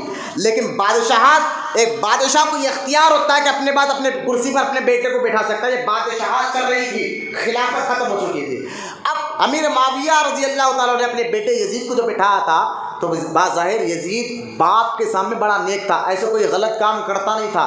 پھر بھی آپ نے نصیحت کی تھی، دیکھ میرے بعد تو بیٹھے گا، لیکن اگر تیرے سامنے امام حسین آ جائے، امام حسین آ جائے رضی اللہ تعالیٰ عنہ، تیرے سامنے امام حسین آ جائے تو جو حسین کہیں گے وہ بات تو ماننا. امیر معاویہ نے کہا تھا جو حسین کہیں گے وہ بات تیرا کو ماننا ہوگا، ان سے لڑنا نہیں ہوگا. لیکن باپ کے انتقال کے بعد، امیر معاویہ کے انتقال کے بعد، یزید جو ہے کھلم کھلا اپنے گناہوں کو کھل کر کرنے والا جو فاسق کہا جاتا ہے. اب مجھے بتائیے، اب اسلامی سلطنت، اسلامی کنٹری ہے، خود بادشاہ وہ بھی سیٹ پر بیٹھنے والا نمازیں پڑھنا چھوڑ دے اور داڑھی کاٹنا شروع کر دے، شراب پینا شروع کر دے، تو سارے گناہ والے کام جو قرآن اور حدیث میں آیا ہے کہ یہ گناہ ہے اور حرام ہے، ایسے کام کو ایک سیٹ پر بیٹھنے والا اسلامی کنٹری، اسلامی دیش، اسلامی ملک، اور وہ کھل کر گناہ کرنے لگ جائے تو آپ کیا کہیں گے؟ امام حسین جیسا شخص خاموش بیٹھے گا؟ نواز رسول خاموش بیٹھے گا؟ تو کربلا کا جو واقعہ کیا ہے، اصل میں امام حسین سیٹ کے لیے نہیں گئے تھے، امام حسین دین بچانے کے لیے کربلا گئے تھے. آج بھی دیکھیں نا بھائی، ایک آدمی، آج تو خیر ہمارا یہ کنٹری اسلامی کنٹری ہے بھی نہیں ہندوستان میں، آج بڑا سے بڑے عہدے کس کو ملتے ہیں؟ آج ہو گیا تھا عہدے، ہمارا علاقے کا کونسلر 2-3 مٹر کروا ہوتا ہے، ایم ایل اے صاحب کئی معلوم ہے کیسے روڈی ہے، ایم ایل اے پہلوان ہے، کونسلر 1-2 کو خطر کرنے والا. اب وہ کونسلر بن کر جب لیڈر بن کر ہمارے پاس آتا ہے، آئیے ہم ان کی عزت کرنے والے بن جاتے ہیں. ظالموں کی عزت کرنا منع ہے، ہم مسجد میں لا کر ان کو ممبروں کے پاس بٹھا کر عزت دیتے ہیں. بھائی دیکھو، یاد رکھو، اسلام ہمیں ایک تعلیم دیتا ہے، ظالموں سے اکڑ سے ملو، ظالم لوگوں سے اکڑ سے ملو. ہاں کیا بات ہے، خیریت سے، یہ اکڑ ہونا چاہیے اللہ کے لیے. ظالم لوگوں سے اکڑ سے ملو، اور جو مظلوم ہے اس سے عاجزی سے ملو، اس سے محبت سے ملو. کہ کہاں نرمی دکھانا ہے اور کہاں غصہ دکھانا ہے، یہ بھی اسلام ہمیں سکھاتا ہے. اس لیے غصہ بالکل حرام نہیں کیا گیا. کہیں پر غصہ دکھانا حرام ہے تو کہیں پر غصہ دکھانا عبادت ہے. میں یہ سمجھانا چاہ رہا ہوں آپ کو. ورنہ حضور بھی کئی مرتبہ ایسا ہوتا تھا، حضور جلال میں آ جاتے تھے. ہوا ایسے واقعات حدیثوں میں ہے، حضور ناجائز حرام کام کو دیکھ کر جلال میں آ جاتے تھے. تو کہیں پر غصہ دکھانا عبادت ہے تو کہیں پر غصہ نہیں کرنا غصہ دکھانا حرام ہے۔ تو یہ دیکھیں مظلوم، ہم مظلوموں کی تو معلوم ہے آج ہمارا حال کیا ہے، ہمارے ہر علاقے میں مقبر، ہم تو وہ ایک حسد جلن سے ایک مسلمان ہمارا اسلامی بھائی اگر کوئی کام کر رہا ہے، ترقی کر رہا ہے، حلال جائز کاموں میں کام کر رہا ہے، تو ہم تو سوچتے یار اس کو نیچے کیسے گرا، اس پر جھوٹے کیس میں کیسے اس کو پھنسائے، اس کو کس طرح بدنام کیا جائے، یہ ساری کامیں یزیدی فکر ہے۔ انسانیت کو گرانے والی جو حرکت لوگ کرتے ہیں نا، سنیے میری بات، انسان اگر آپ بتائیں کہ کربلا ہے کیا، تو آپ کو میں بتا دوں جو کربلا یہ ہے جو انسانیت کو گرا رہا ہے وہ یزیدی فکر ہے، اور جو انسانیت کو بچا رہا ہے وہ حسینی فکر ہے۔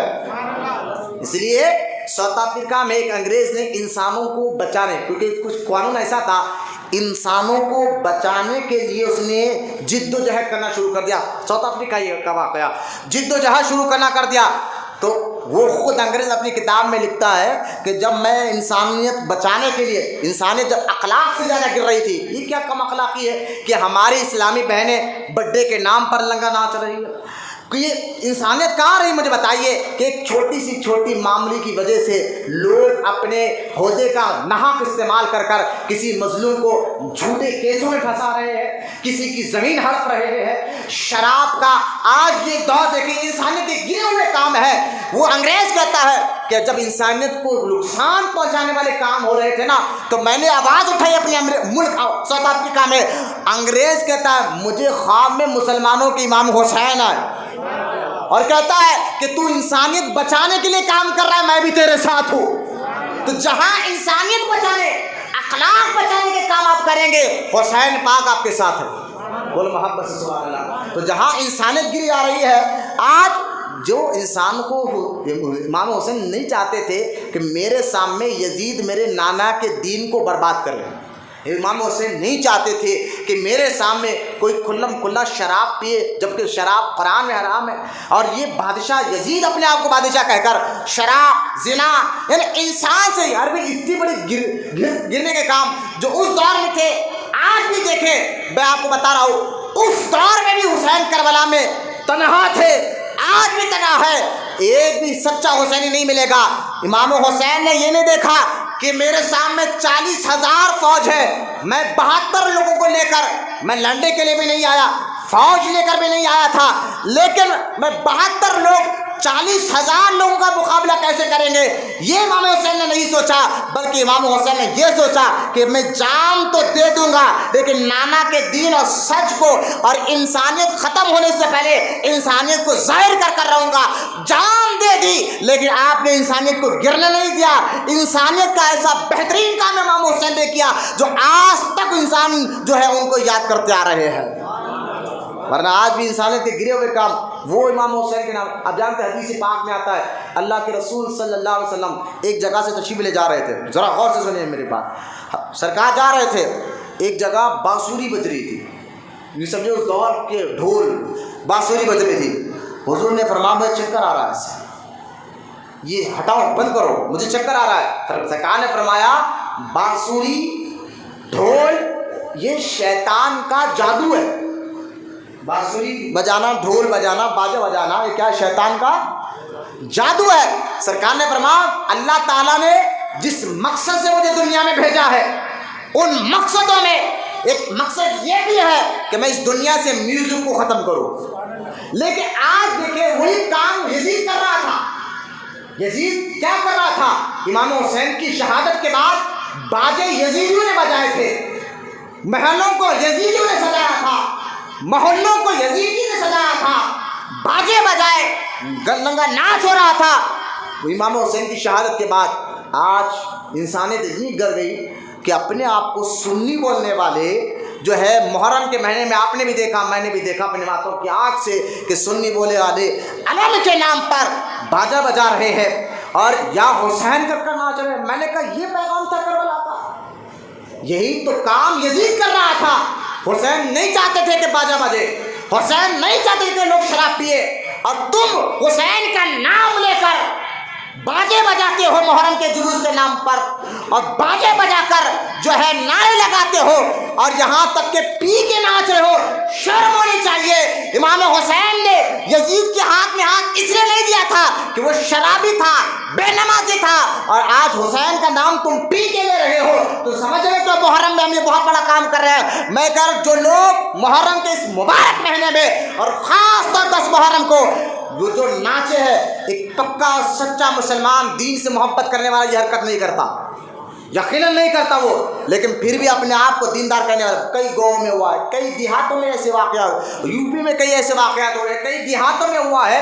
ارے بھائی تعزیہ کے نام پر بیچ میں اس کو انگار جلا کر مسلمان، اپنے آپ کو مسلمان کہنے والی عورتیں اور مرد ایک ساتھ مل کر ناچ رہے ہیں اور اس رونق لگا رہے ہیں، باجا بج رہا ہے، امام حسین کا نام شراب کی حالت میں لیا جا رہا ہے۔ یہ محرم اور نہ یہ کربلا کا پیغام ہے، بلکہ یہی گندے کام تو سارے یزید کر رہا تھا۔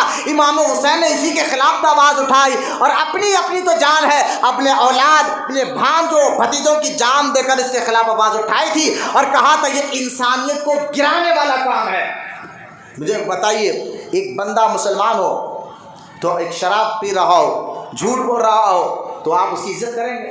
کھلے عام شراب پی رہا ہو، کھلے عام نمازیں چھوڑ رہا ہو، زنا کر رہا ہو، تو سب جانتے ہیں کہ زانی ہے، شراب پیتا ہے، جوا کھیلتا ہے، تو اس سے انسانیت پر بہت بڑا اثر ہوتا ہے۔ آپ اس کی عزت کریں گے، نہ اس کو دوست کہیں گے، نہ اس کو قریب آنے دیں گے۔ میں نے کہا یہ سارے کام یزید کر رہا تھا، یزید کر رہا تھا، اور امام حسین رضی اللہ تعالیٰ عنہ، آپ سمجھ رہے ہوں گے، امام حسین تو اس وقت کے بادشاہ کے خلاف آواز اٹھائی تھی، کیونکہ وہ بادشاہ تھا۔ اب وہ امام حسین نے آواز اٹھائی، اور ہم کیا کریں آج کے اس دور میں آپ کو بتاتا ہوں۔ آج کے اس دور میں آپ کو کیا ذمہ داری ہے؟ کربلا کا پیغام یہی ہے، یہ آپ کو سمجھنا ہے۔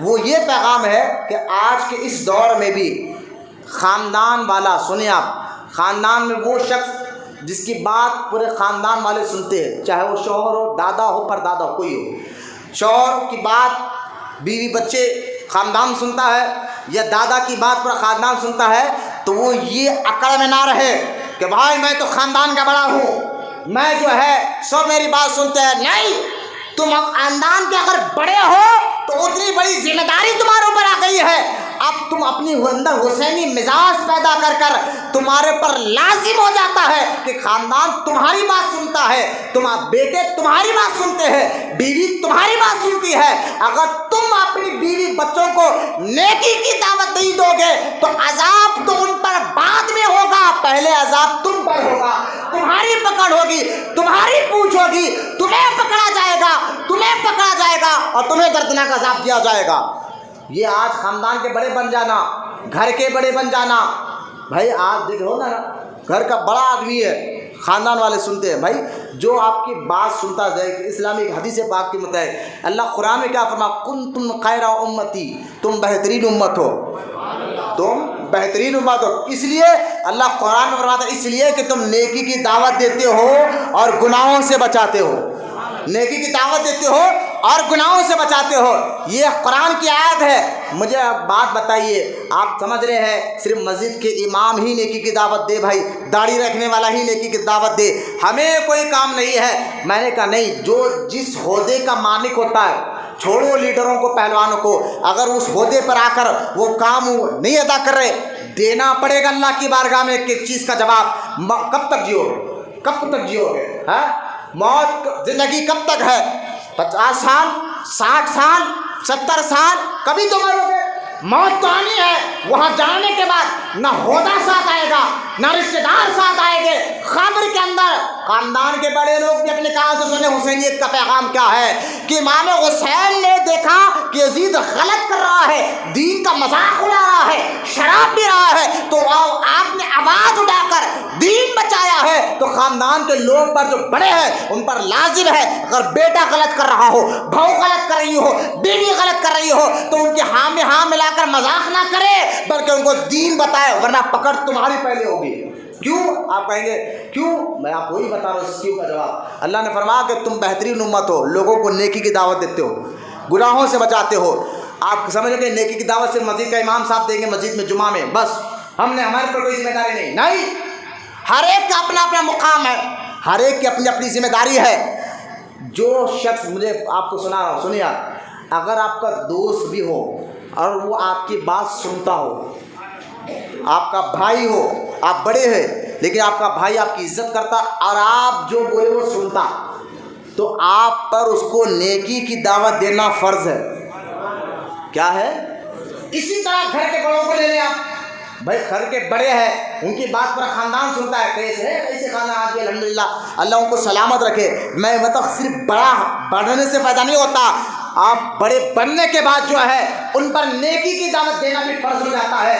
اسی طرح قرآن میں اللہ فرماتا ہے ہم نے شوہروں کو حاکم بنایا ہے عورتوں پر کہ وہ حاکم ہے، تو قرآن کہتا ہے شوہر کو کہ تم حاکم ہو، تم فیصلہ کرنے والے حاکم ہو، تمہاری بات سننا تمہاری بھی۔ یہ اور بات ہے کہ تم غلام نہ بنو۔ لہذا یہ باتیں ذہن میں رکھیں آپ۔ کربلا کا پیغام یہی ہے کہ آپ اپنے گھر میں جھانکے اور رشتہ دار میں جھانکے، جو آپ کی بات سنتا ہے پہلے تو خود آپ عمل کرے اور نیکی کی دعوت جو ہے اپنے گھروں میں عام کرے۔ لیکن جس گھر میں خود باپ، میاں، بیوی، بیٹے بیٹھے ہو اور ٹی وی پر لنگا ناچ چل رہا ہو، ایک ہیرو ہیروئن ناچ رہی ہو، غیر غلط باتیں بول رہے ہو، اور شرمانے کی بات نہیں نا، ہنسنے کی بات ہے، یہ آپ پر ہماری، میں دونوں کی اصلاح کی بات کر رہا ہوں، یہ ہمارے گھروں میں جو ماحول ہے اس کی بات کر رہا ہوں، اس کو تھوڑا سنجیدگی سے آپ لیجئے۔ یہی کربلا کا پیغام تھا کہ جہاں جہاں گناہ کھلے عام ہوتا ہے وہاں وہاں حسین نے آ کر پہرا دیا ہے اور سمجھایا ہے کہ یہ پیغام کربلا ہے۔ آپ جو بیٹھے، ایک بندہ ٹی وی پر، سب بیٹھے ہو گھر والے اور ٹی وی پر لنگا ناچ چل رہا ہو، غیر حرکتیں ٹی وی پر چل رہے ہو، نہ باپ بھی کو احساس ہے، نہ بیوی کو احساس ہے، نہ بچوں کو احساس ہے، تو مجھے بتائیے اس گھروں میں نیک اللہ پیدا کیسے ہوں گے؟ اس گھر میں نمازی کیسے پیدا ہوں گے؟ ارے جو بیٹا دیکھ رہا ہے باپ کو کہ یہ اذان ہو رہی ہے سگریٹ پی رہا، اذان ہو رہی ہے بھی اماں کو گالیاں دے رہا ہے، نہ یہ نماز کو جاتے ہیں، جمعے کو جاتے ہیں، اب تو جمعہ بھی ہمارے باپ نے چھوڑ دیا ہے، سال میں ایک بار رمضان شریف میں جاتے ہیں یا بقرعید میں جاتے ہیں، تو جو بیٹا آپ کو سال میں ایک بار مسجد جاتا ہوا دیکھتا ہو تو اس کو نمازی بننے کی کیا امید لگائیں گے ہے؟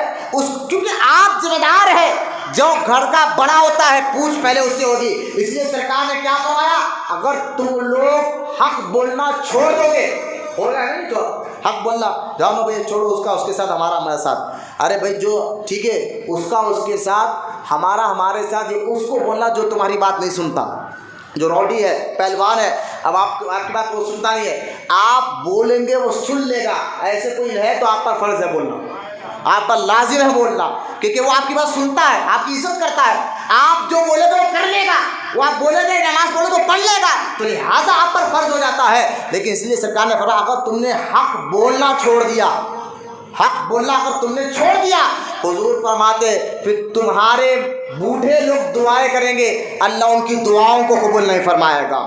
آج گناہوں کی نحوست کی وجہ سے، خطاؤں کی نحوست کی وجہ سے ظالم بادشاہ، جو موسیٰ علیہ السلام نے پوچھا تھا کہ یا اللہ موسیٰ، اللہ پاک نے فرمایا موسیٰ اپنی قوم سے کہو جیسے تم رہو گے ایسا بادشاہ دوں گا۔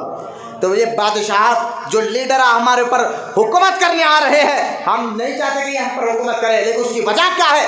اللہ نے کیا کہا، جیسے تم رہو گے ایسا بادشاہ ملے گا۔ تو یہ آج کربلا کا پیغام آج سے 1400 سال پہلے ختم نہیں ہو گیا، آج بھی ہے، آج بھی آپ اپنے گھروں میں انقلاب پیدا کر سکتے ہیں۔ صرف یہ واقعے سے چند آنسو نکالنے کا مقصد رہی ہے۔ ارے امام حسین رضی اللہ تعالیٰ عنہ نے دیکھا جب یزید دین کا مذاق اڑا رہا ہے، آج بھی اگر آپ کے سامنے کوئی دین کا مذاق اڑائے، نماز کا مذاق اڑائے، شریعت کا مذاق اڑائے، تو حسین کے سچے غلام بن کے بناؤ۔ یہ محرم میں ناچنا کود کر کوئی حق ادا نہیں کیا، بلکہ اللہ کو بھی تم نے ناراض کیا، رسول کو بھی تم نے ناراض کیا، نہ تم نے جو ہے اللہ رسول کو ناراض کیا اور نہ امام حسین کو بھی ناراض کیا۔ مرنے کے بعد جواب دینا پڑے گا۔ یہ ناچنا کودنا محرم کا حق نہیں ہے، اور نہ یہ سنی مسلمانوں کا حق ہے۔ میں تو کہتا ہوں جو یہ ناچنے کودنے والوں کو، نہ ان کو اہل سنت جماعت سے کوئی تعلق ہے، وہ نہ جانے کیوں غیروں کے رسم و رواج اپنے اندر لا لیے اور لا کر جو ہے محرم کے اس مبارک مہینے میں باجے کے سامنے ناچ رہے، جبکہ امام حسین رضی اللہ تعالیٰ کے بارے میں آتا ہے۔ دیکھیے آپ امام حسین کو جب کربلا میں شہید ہو گئے، آپ کربلا میں شہید ہونے کے بعد جب آپ کے خیموں کو لوٹ لیا گیا، آپ کی مقدس بیوی، آپ کی بہن کے سر پر سے کپڑے کھینچ لیے گئے، تب بھی یہ گھرانہ کی مزاج ایسی تھی، بی بی زینب امام حسین کی بہن نے کہا تھا کپڑے کھینچ لیے گئے، لاش پڑی ہوئی، ایک لاش کسی گھر کے سامنے ہو، کسی گھر والے کے پاس ایک لاش پڑی ہوئی ہو، ایک لاش، تو گھر والوں کی حالت دیکھیے آپ، نہ ان کو پردے کی پرواہ ہوتی ہے، نہ وہ کیا بول رہے ہیں، ان کو کسی چیز کی پرواہ نہیں ہوتی ہے۔ اگر ہم بولے ارے اماں پردہ کرو تو آپ بولیں گے حضرت خاموش رہو، بیچاری کو ہوش نہیں ہے، وہ کیا پردہ کرے گی، کیا وہ بول رہے گی، یہ ہو گیا نا۔ لیکن اب امام بی بی زینب جو امام حسین کی بہن ہے، ایک لاش آپ کے سامنے نہیں، 72 لاشیں خاندان والوں کی آپ کے سامنے تھی، ایک لاش نہیں 72 لاش آپ کے گھر کے سامنے تھی، آپ کی آنکھوں کے سامنے تھی۔ ایک موتا ہو جائے گھر میں تو ہماری حالت بری ہو جاتی ہے۔ دین پہ عمل کیا، نماز کو چھوڑ دو، جنازے کے ساتھ جو نماز پڑھ لی بس پڑھ لی، نہ اس دن کے نماز گول، عبادت گول۔ لیکن یہ حسین پاک کا گھرانہ ایسا گھرانہ تھا، دین اور اسلام کو بچانے کے لیے حسین پاک نے جب جان دی، 72 لاشیں بیٹوں کے، بھانجوں کے، بھائی کے بھی زینب کے سامنے تھی۔ اچھا وہ لاشوں پہ سونے پہ سہاگا، کوئی پرسہ دینے والا نہیں تھا، سب ان کے دشمن تھے میدان میں، اور تو اور پھر ان کے جسم پر کپڑے نکال کر گھوڑے دوڑائے گئے تھے، معاذ اللہ، یہ تکلیف پہ تکلیف۔ پھر تو انہوں نے کیا حد پر کر دی، کپڑا وہاں سے جس خیمے میں امام حسین نے ایک خیمہ، ایک ڈیرا ڈالا تھا جس میں اپنی بیوی بہن کو رکھا تھا، اس ڈیرے کو جلایا اور پاک عورتوں جو امام حسین کی بہن تھی، بیوی تھی، آپ کی بیٹی تھی، ان کے سروں سے پردہ یعنی چادر جب کھینچ لیا، جانتے بی بی زینب نے کیا کہا تھا ایسی حالت میں؟ ارے بھائی لاش سامنے ہے 72 لوگوں کی، لیکن دین سے محبت دیکھیں، بولو نا سبحان اللہ۔ ہم تو کہتے ہیں یار نماز چھوڑو، یہ بندہ پریشان ہے، کیا نماز پڑھتا ہے، چھوڑو یہ پریشانی میں بول رہا ہے، چھوڑو اس کا عرب جانے نہیں جا رہا ہے۔ یہ مزاج نہیں ہے مسلمان کو، یہ مزاج لانا ہوگا، دین سب سے پہلے آگے رکھنا ہوگا، حالات کچھ بھی ہو۔ بی بی زینب رضی اللہ تعالیٰ عنہا نے جب دیکھا کہ یزیدی فوج کیمپ کو جلا دی اور ہمارے سروں سے چادروں کو کھینچ لی ہے، امام حسین کی بہن نے کہا تھا بیویوں ہم رسول پاک کے گھرانے کا ہے اور اللہ اس کے رسول نے عورتوں کو پردہ کا حکم دیا ہے، کیا ہوا یزیدیوں نے ہماری چادریں کھینچ لینے دو، لیکن اپنی بالوں کو بکھیر کر چہرے کے سامنے لا لو تاکہ کوئی غیر مرد تمہیں نہ دیکھ سکے۔ میں آپ کو مزاج سوچیے، آپ دینی مزاج کیسی، دینی فکر کیسی تھی ایسی حالت میں بھی، ایسی حالت۔ اچھا چلیے بھائی، یہ تو بڑے عورتیں تھیں جنہوں نے بالوں کو سامنے لا لیا اور پردے کی طرح رکھ لیا، یہ تو ہے۔ مجھے ایک بات بتائیے، 5 یا 6 سال کا اگر کوئی بچہ، ہمارے بچہ یا بچی ہو 5 یا 6 سال کا، ہاں اگر اس کو کیا اچھا کیا برا کیا معلوم، آج تو وہ بچہ اگر ہمارا چھوٹا معصوم بچہ رو کر کہے ابو یہ چاکلیٹ مجھے دلا دیجیے، وہ حلال سے بنا یا حرام سے بنا اس سے کوئی پرواہ نہیں ہے، ہم اس کو چاکلیٹ دلا دیتے ہیں۔ اگر کسی گھر میں موتا بھی ہو جائے تو چھوٹے بچوں کو کیا خبر ہوتی ہے، وہ آتے آ کر بولتے ہیں ابو کھانا دو، ابو کھانا دو، ان کو مطلب نہیں ہوتا ہے نا، کیوں؟ کیونکہ وہ مزاج ویسی ملی نہیں گھر میں، دینی ماحول ملا نہیں ویسا گھر میں۔ یہ ماحول ہمارے گھروں کا ہو گیا کہ ہم تو نہ دین سمجھائے اپنے آپ کو، نہ خود عمل کرے، نہ بیوی بچوں پر عمل کرائے، ہم تو ناچنا کودنا جانتے تھے، بس موتا بھی ہو جائے تو ہمارے بچوں پر وہی اثر ہوتا ہے، نہ وہ چھوٹے بچے ہیں ان کو اثر ہی ویسے ہوتا ہے۔ کیوں؟ میں اس لیے آپ کو بار بار کہتا ہوں، بچے مدرسے میں اسکول میں بعد میں سیکھتے ہیں، گھر میں پہلے سیکھتے ہیں، گھر میں پہلے سیکھتے ہیں۔ اور قرآن میں اللہ تعالیٰ ارشاد فرماتا ہے اے ایمان والو اپنے آپ کو اور اپنے گھر والوں کو دوزخ کی آگ سے بچاؤ، جس کے لہٰذا اپنے گھر میں پہلے دینی ماحول پیدا کرو یار۔ کیا ہم گھر میں دینی ماحول پیدا نہیں کریں تو کیا ہم نمازی بنیں گے؟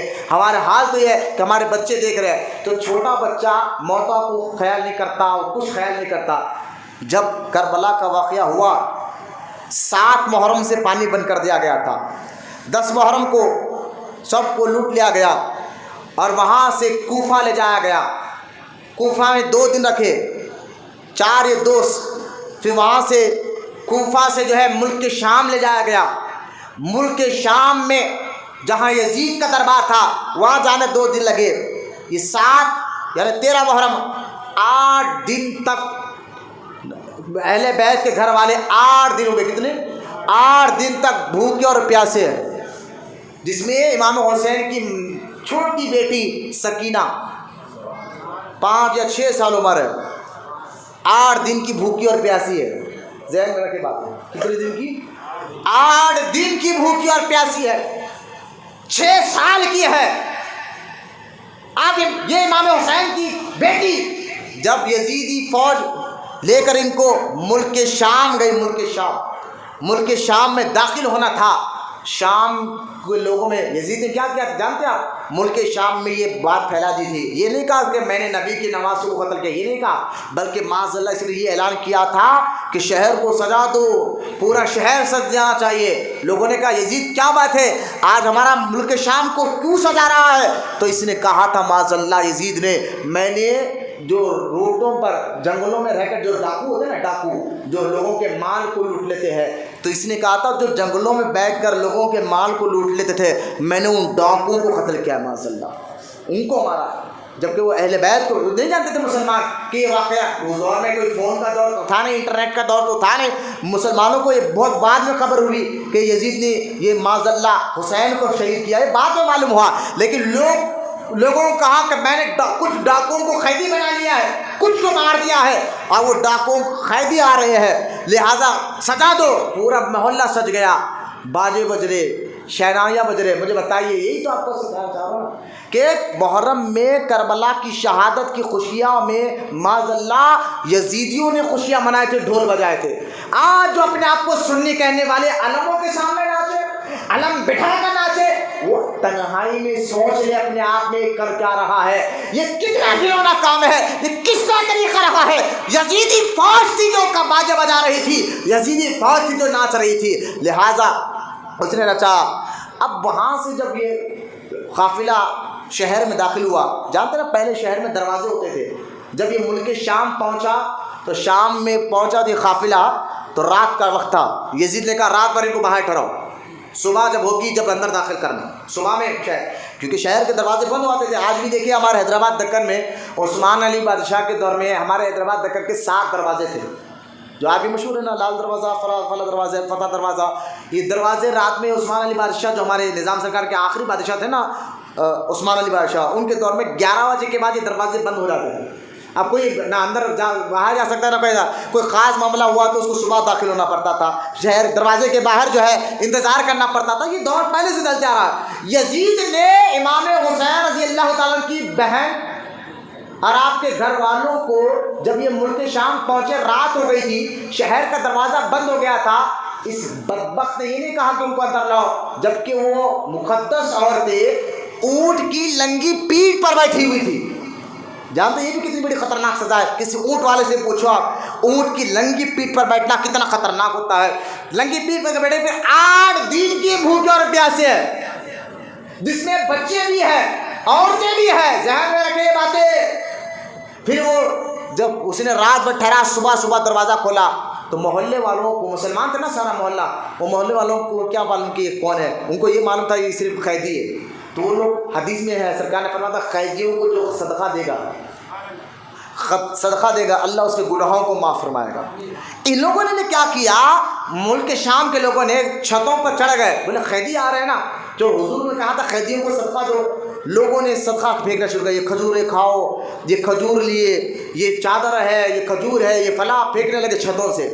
اب مجھے بتائیے 8 دن کی بھوکی سکینہ، 8 دن کی بھوکی سکینہ ہے، اور سامنے کھجور ہے. اب لوگ لا کے کھجوریں دے رہے ہیں، پانی پلا رہا ہے، پیاسی سکینہ. 6 سال کی عمر ہے. 6 سال کے بچوں کو دین کتنی سمجھ کیا ہوتی ہے مجھے پتا ہے، زیادہ سمجھ نہیں ہوتی. 5 سال کے، لیکن حسین کی بیٹی تھی. وہ آ کر اپنی پھوپھی سے کہتی ہے، زینب سے، پھوپھی جان یہ صدقہ ہمارے لیے کھانا صحیح ہے؟ یہ ماحول اگر گھر میں دینی پہلے سے پیدا ہو نا تو بچوں کو ہی پتہ ہوتا ہے کہ کیا کھانا صحیح ہے، کیا کھانا غلط ہے. ہمیں ماحول ملا ہے، ہم تو فلمیں ڈرامے دیکھ کر ہم تو ہیرو کی زندگی بچوں کو سکھاتے، بیٹا تیری کٹنگ تھوڑی ایسی ہو، تیری کٹنگ ایسی ہو. باپ خود بھی جا کر کٹنگ کراتا ہے، بھائی ایسی کٹنگ بناؤ سلمان خان کی، ہنسے نہیں بہت سنجیدگی سے بات کو لے، ایسی کٹنگ بناؤ جو شاہ رخ خان کی ہے، فلاں خان کی ہے. کیوں؟ کیونکہ میرا بچہ تو وہ ہے.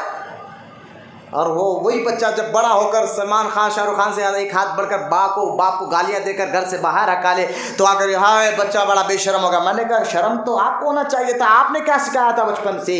دین گھر میں کیسا؟ حسین پاک کے گھر میں دین ایسا تھا, اور دین کی بھوک کی پیاسی سکینہ نے جا کر کہا تھا پھوپھی جان آپ کیا کھا سکتے ہیں؟ آپ نے کہا نہیں بیٹی ہمیں کھانا جائز نہیں ہے کہ ہم سید ہیں, ہم نہیں کھا سکتے. تو میں آپ کو ذہن دے رہا ہوں یہ دین کے لیے کام تھا, گھر میں دینی ماحول ایسا ہو, اور جو واقعی حسین کا چاہنے والا ہو خود بھی دین پہ عمل کرے گا اور گھر میں بھی دینی ماحول پیدا کرے گا. یہاں تک کہ آپ جانتے ہو 6 سال کی سکینہ جب یہ قافلہ گیا تو سارے بچوں نے سارے آدمیوں نے گھیر لیا, قیدیہ. ایک صحابی کچھ کام سے مدینہ سے ملک شام آئے ہوئے تھے, کچھ کام کے سلسلے مدینہ سے آئے تھے. ان لوگوں نے کہا, وہ صحابی تھے, انہوں نے کہا کہ یہ کیا بات ہے, آج پورا شہر کیوں سجا ہوا ہے, تمہاری عید کا دن ہے؟ بولے نہیں عید کا دن نہیں ہے, کچھ قیدی آئے ہوئے ہیں یزید کے پاس تو یزید نے شہر کو سجا دیا. اچھا کہاں ہے قیدی؟ کہا وہ فلاں دروازہ وہاں سے آ رہے ہیں. وہ صحابی رسول وہاں گئے تو نیزوں پر امام حسین کے چہرے کو دیکھا, آپ کا دل تڑپ گیا, یار یہ تو حسین ہے جن کے چہرے کو حضور کو میں نے بار بار چومتے ہوئے دیکھا ہے. وہ تڑپ گئے صحابی رسول, وہ تڑپ کر کہنے لگے یہ کیا ہو گیا؟ تو بی بی سکینہ جو 6 سال کی تھی ان کے قریب گئی. وہ صحابی کہتے بیٹی میں تمہارے نانا کا صحابی ہوں, ڈرو نہیں, مجھ سے کچھ خدمت ہے تو بتاؤ.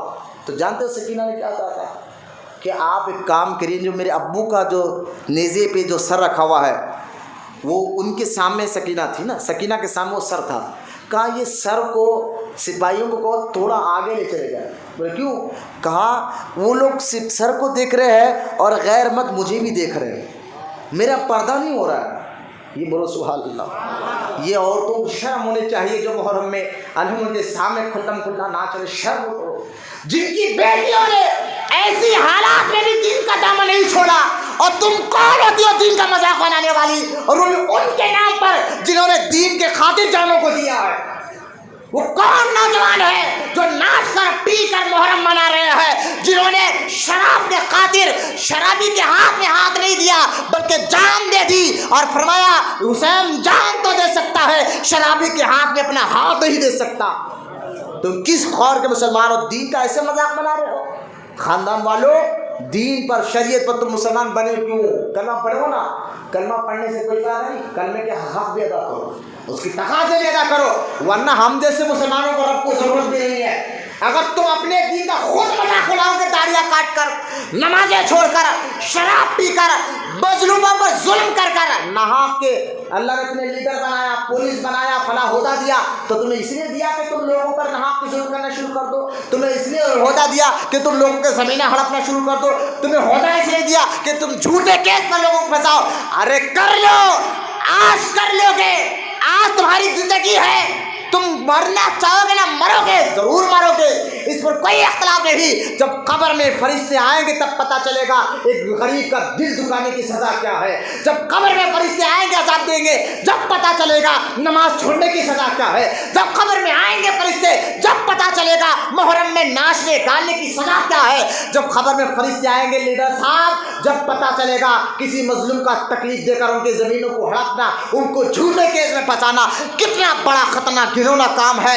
جب قبر میں جاؤ گے, جب پتہ چلے گا خاندان کے لیڈر صاحب کہ میں خاندان کا بڑا تھا, بیوی میرے کہنے پر چلتی تھی, بہو میرے کہنے پر چلتی تھی, بیٹے میرے کہنے پر چلتے تھے, لیکن میں نے اپنے بہو بیوی بچوں کو دین نہیں سمجھایا, خود بھی بے عمل رہا, بچوں کو بھی بے عمل رکھا, تب پتہ چلے گا موت آنے کے بعد. لہذا کربلا کا پیغام کیا ہے؟ دین بچانا. بولا محبت سے سبحان اللہ. دین کا مذاق بنانا نہیں, دین بچانا. حالات کچھ بھی ہو, حالات کچھ بھی ہو, نہ پیسہ ہے نہ دولت ہے, دین بہت بڑی دولت ہے. اگر تم مسلمان بن کر رہو تو مسلمان بن کر جیو, مسلمان بن کر مرو. خدا کے واسطے اپنے ہاتھ سے خود دین کا مذاق مت بناؤ. یہی کام یزید کر رہا تھا, دین کا مذاق یزید بنا رہا تھا. نہ داڑھی سب سے پہلے, سارے علماء نے کہا کہ سب سے پہلے زمین پر داڑھی یزید نے کاٹی تھی. لہذا داڑیاں کاٹنا, نماز چھوڑنا, زنا کرنا, رات میں ایک لڑکی کے ساتھ زنا کرتا تھا, صبح ہونے سے پہلے یزید اس کو قتل کر دیتا تھا. بندروں کا ناش لگانا, یہ یزیدی فوج تھی، سوچ تھی، فکر تھی. اور حسین پاک میں نے بتایا ان کے بچوں کی فکر کیسی. حالانکہ ہر لوٹ گیا قافلہ، پھر بھی کہتے ہیں پردہ ہونا چاہیے. کہا چاچا جان ذرا یہ سر کو میرے ابو کے ذرا آگے پہنچا دیجیے. وہ صحابی سپاہی کو کچھ پیسے دیے، وہ سر آگے لیا. آپ اللہ کا شکر ادا کر. بولو نا سبحان اللہ، بولو محبت سے سبحان اللہ. یہ گھرانہ ایسا ہے یار، ان کے دین کو سمجھو. حسین پاک نے کربلا میں دین کے خاطر جان دی ہے. بس یہ دین پر خود بھی عمل کرو. حسین آپ کے ساتھ ہے، ان کی روحانیت آپ کے ساتھ ہے. اگر آپ خود انسانیت کا مذاق اڑاؤ گے، دین کا مذاق اڑاؤ گے، ایمان کا مذاق اڑاؤ گے، انسانوں کا مذاق اڑاؤ گے، تو یہ سوچو یہ فکر یزید کی تھی. کربلا ہے کیا؟ ایک فکر یزید کی تھی اور ایک فکر حسین کی تھی. جو حسینی فکر اپنے اندر لائے وہ سچا غلام ہوتا ہے، عاشق رسول ہوتا ہے. اپنے اندر دین پر رہو، دین پر مرو، دین کا مذاق نہ بناؤ. اللہ کی بارگاہ میں دعا ہے ہم تمام کو کہنے سننے سے زیادہ عمل کی توفیق عطا فرمائے. یا اللہ جتنے دیر سے بوڑھے بچے نوجوان یہاں بیٹھے ہیں مولا، ان کے بیٹھنے کو قبول فرما اور ان کو سچا عاشق رسول بنا اور ان کی نسلوں میں عاشق رسولوں کو پیدا فرما. اور کربلا کا جو پیغام ہے امام علی مقام کا، اس پیغام پر خود بھی عمل کرنے اور دوسروں کو نیکی کی دعوت دینے کی توفیق عطا فرما. اے اللہ کربلا میں شہید ہونے والے تمام شہداء کے صدقے میں مولا ہم سب کی مشکلوں کو ختم فرما، پریشانیوں کو ختم فرما، کاروباروں میں ترقی عطا فرما، رزق حلال عطا فرما. ہمیں سنتوں کا پابند بنا، ہماری بخشش فرما، ہمارے ماں باپ کی بخشش فرما اور ہم سب کی عبادتوں کو اپنی بارگاہ میں قبول فرما. یا اللہ ہم سب کی دعاؤں کو رحمت کونین صلی اللہ علیہ وسلم کے صدقے میں اور کربلا میں شہید ہونے والے شہداء کے صدقے میں مولا ہم سب کی دعاؤں کو قبول اور مقبول فرما. وما علینا الا البلاغ والحمد للہ.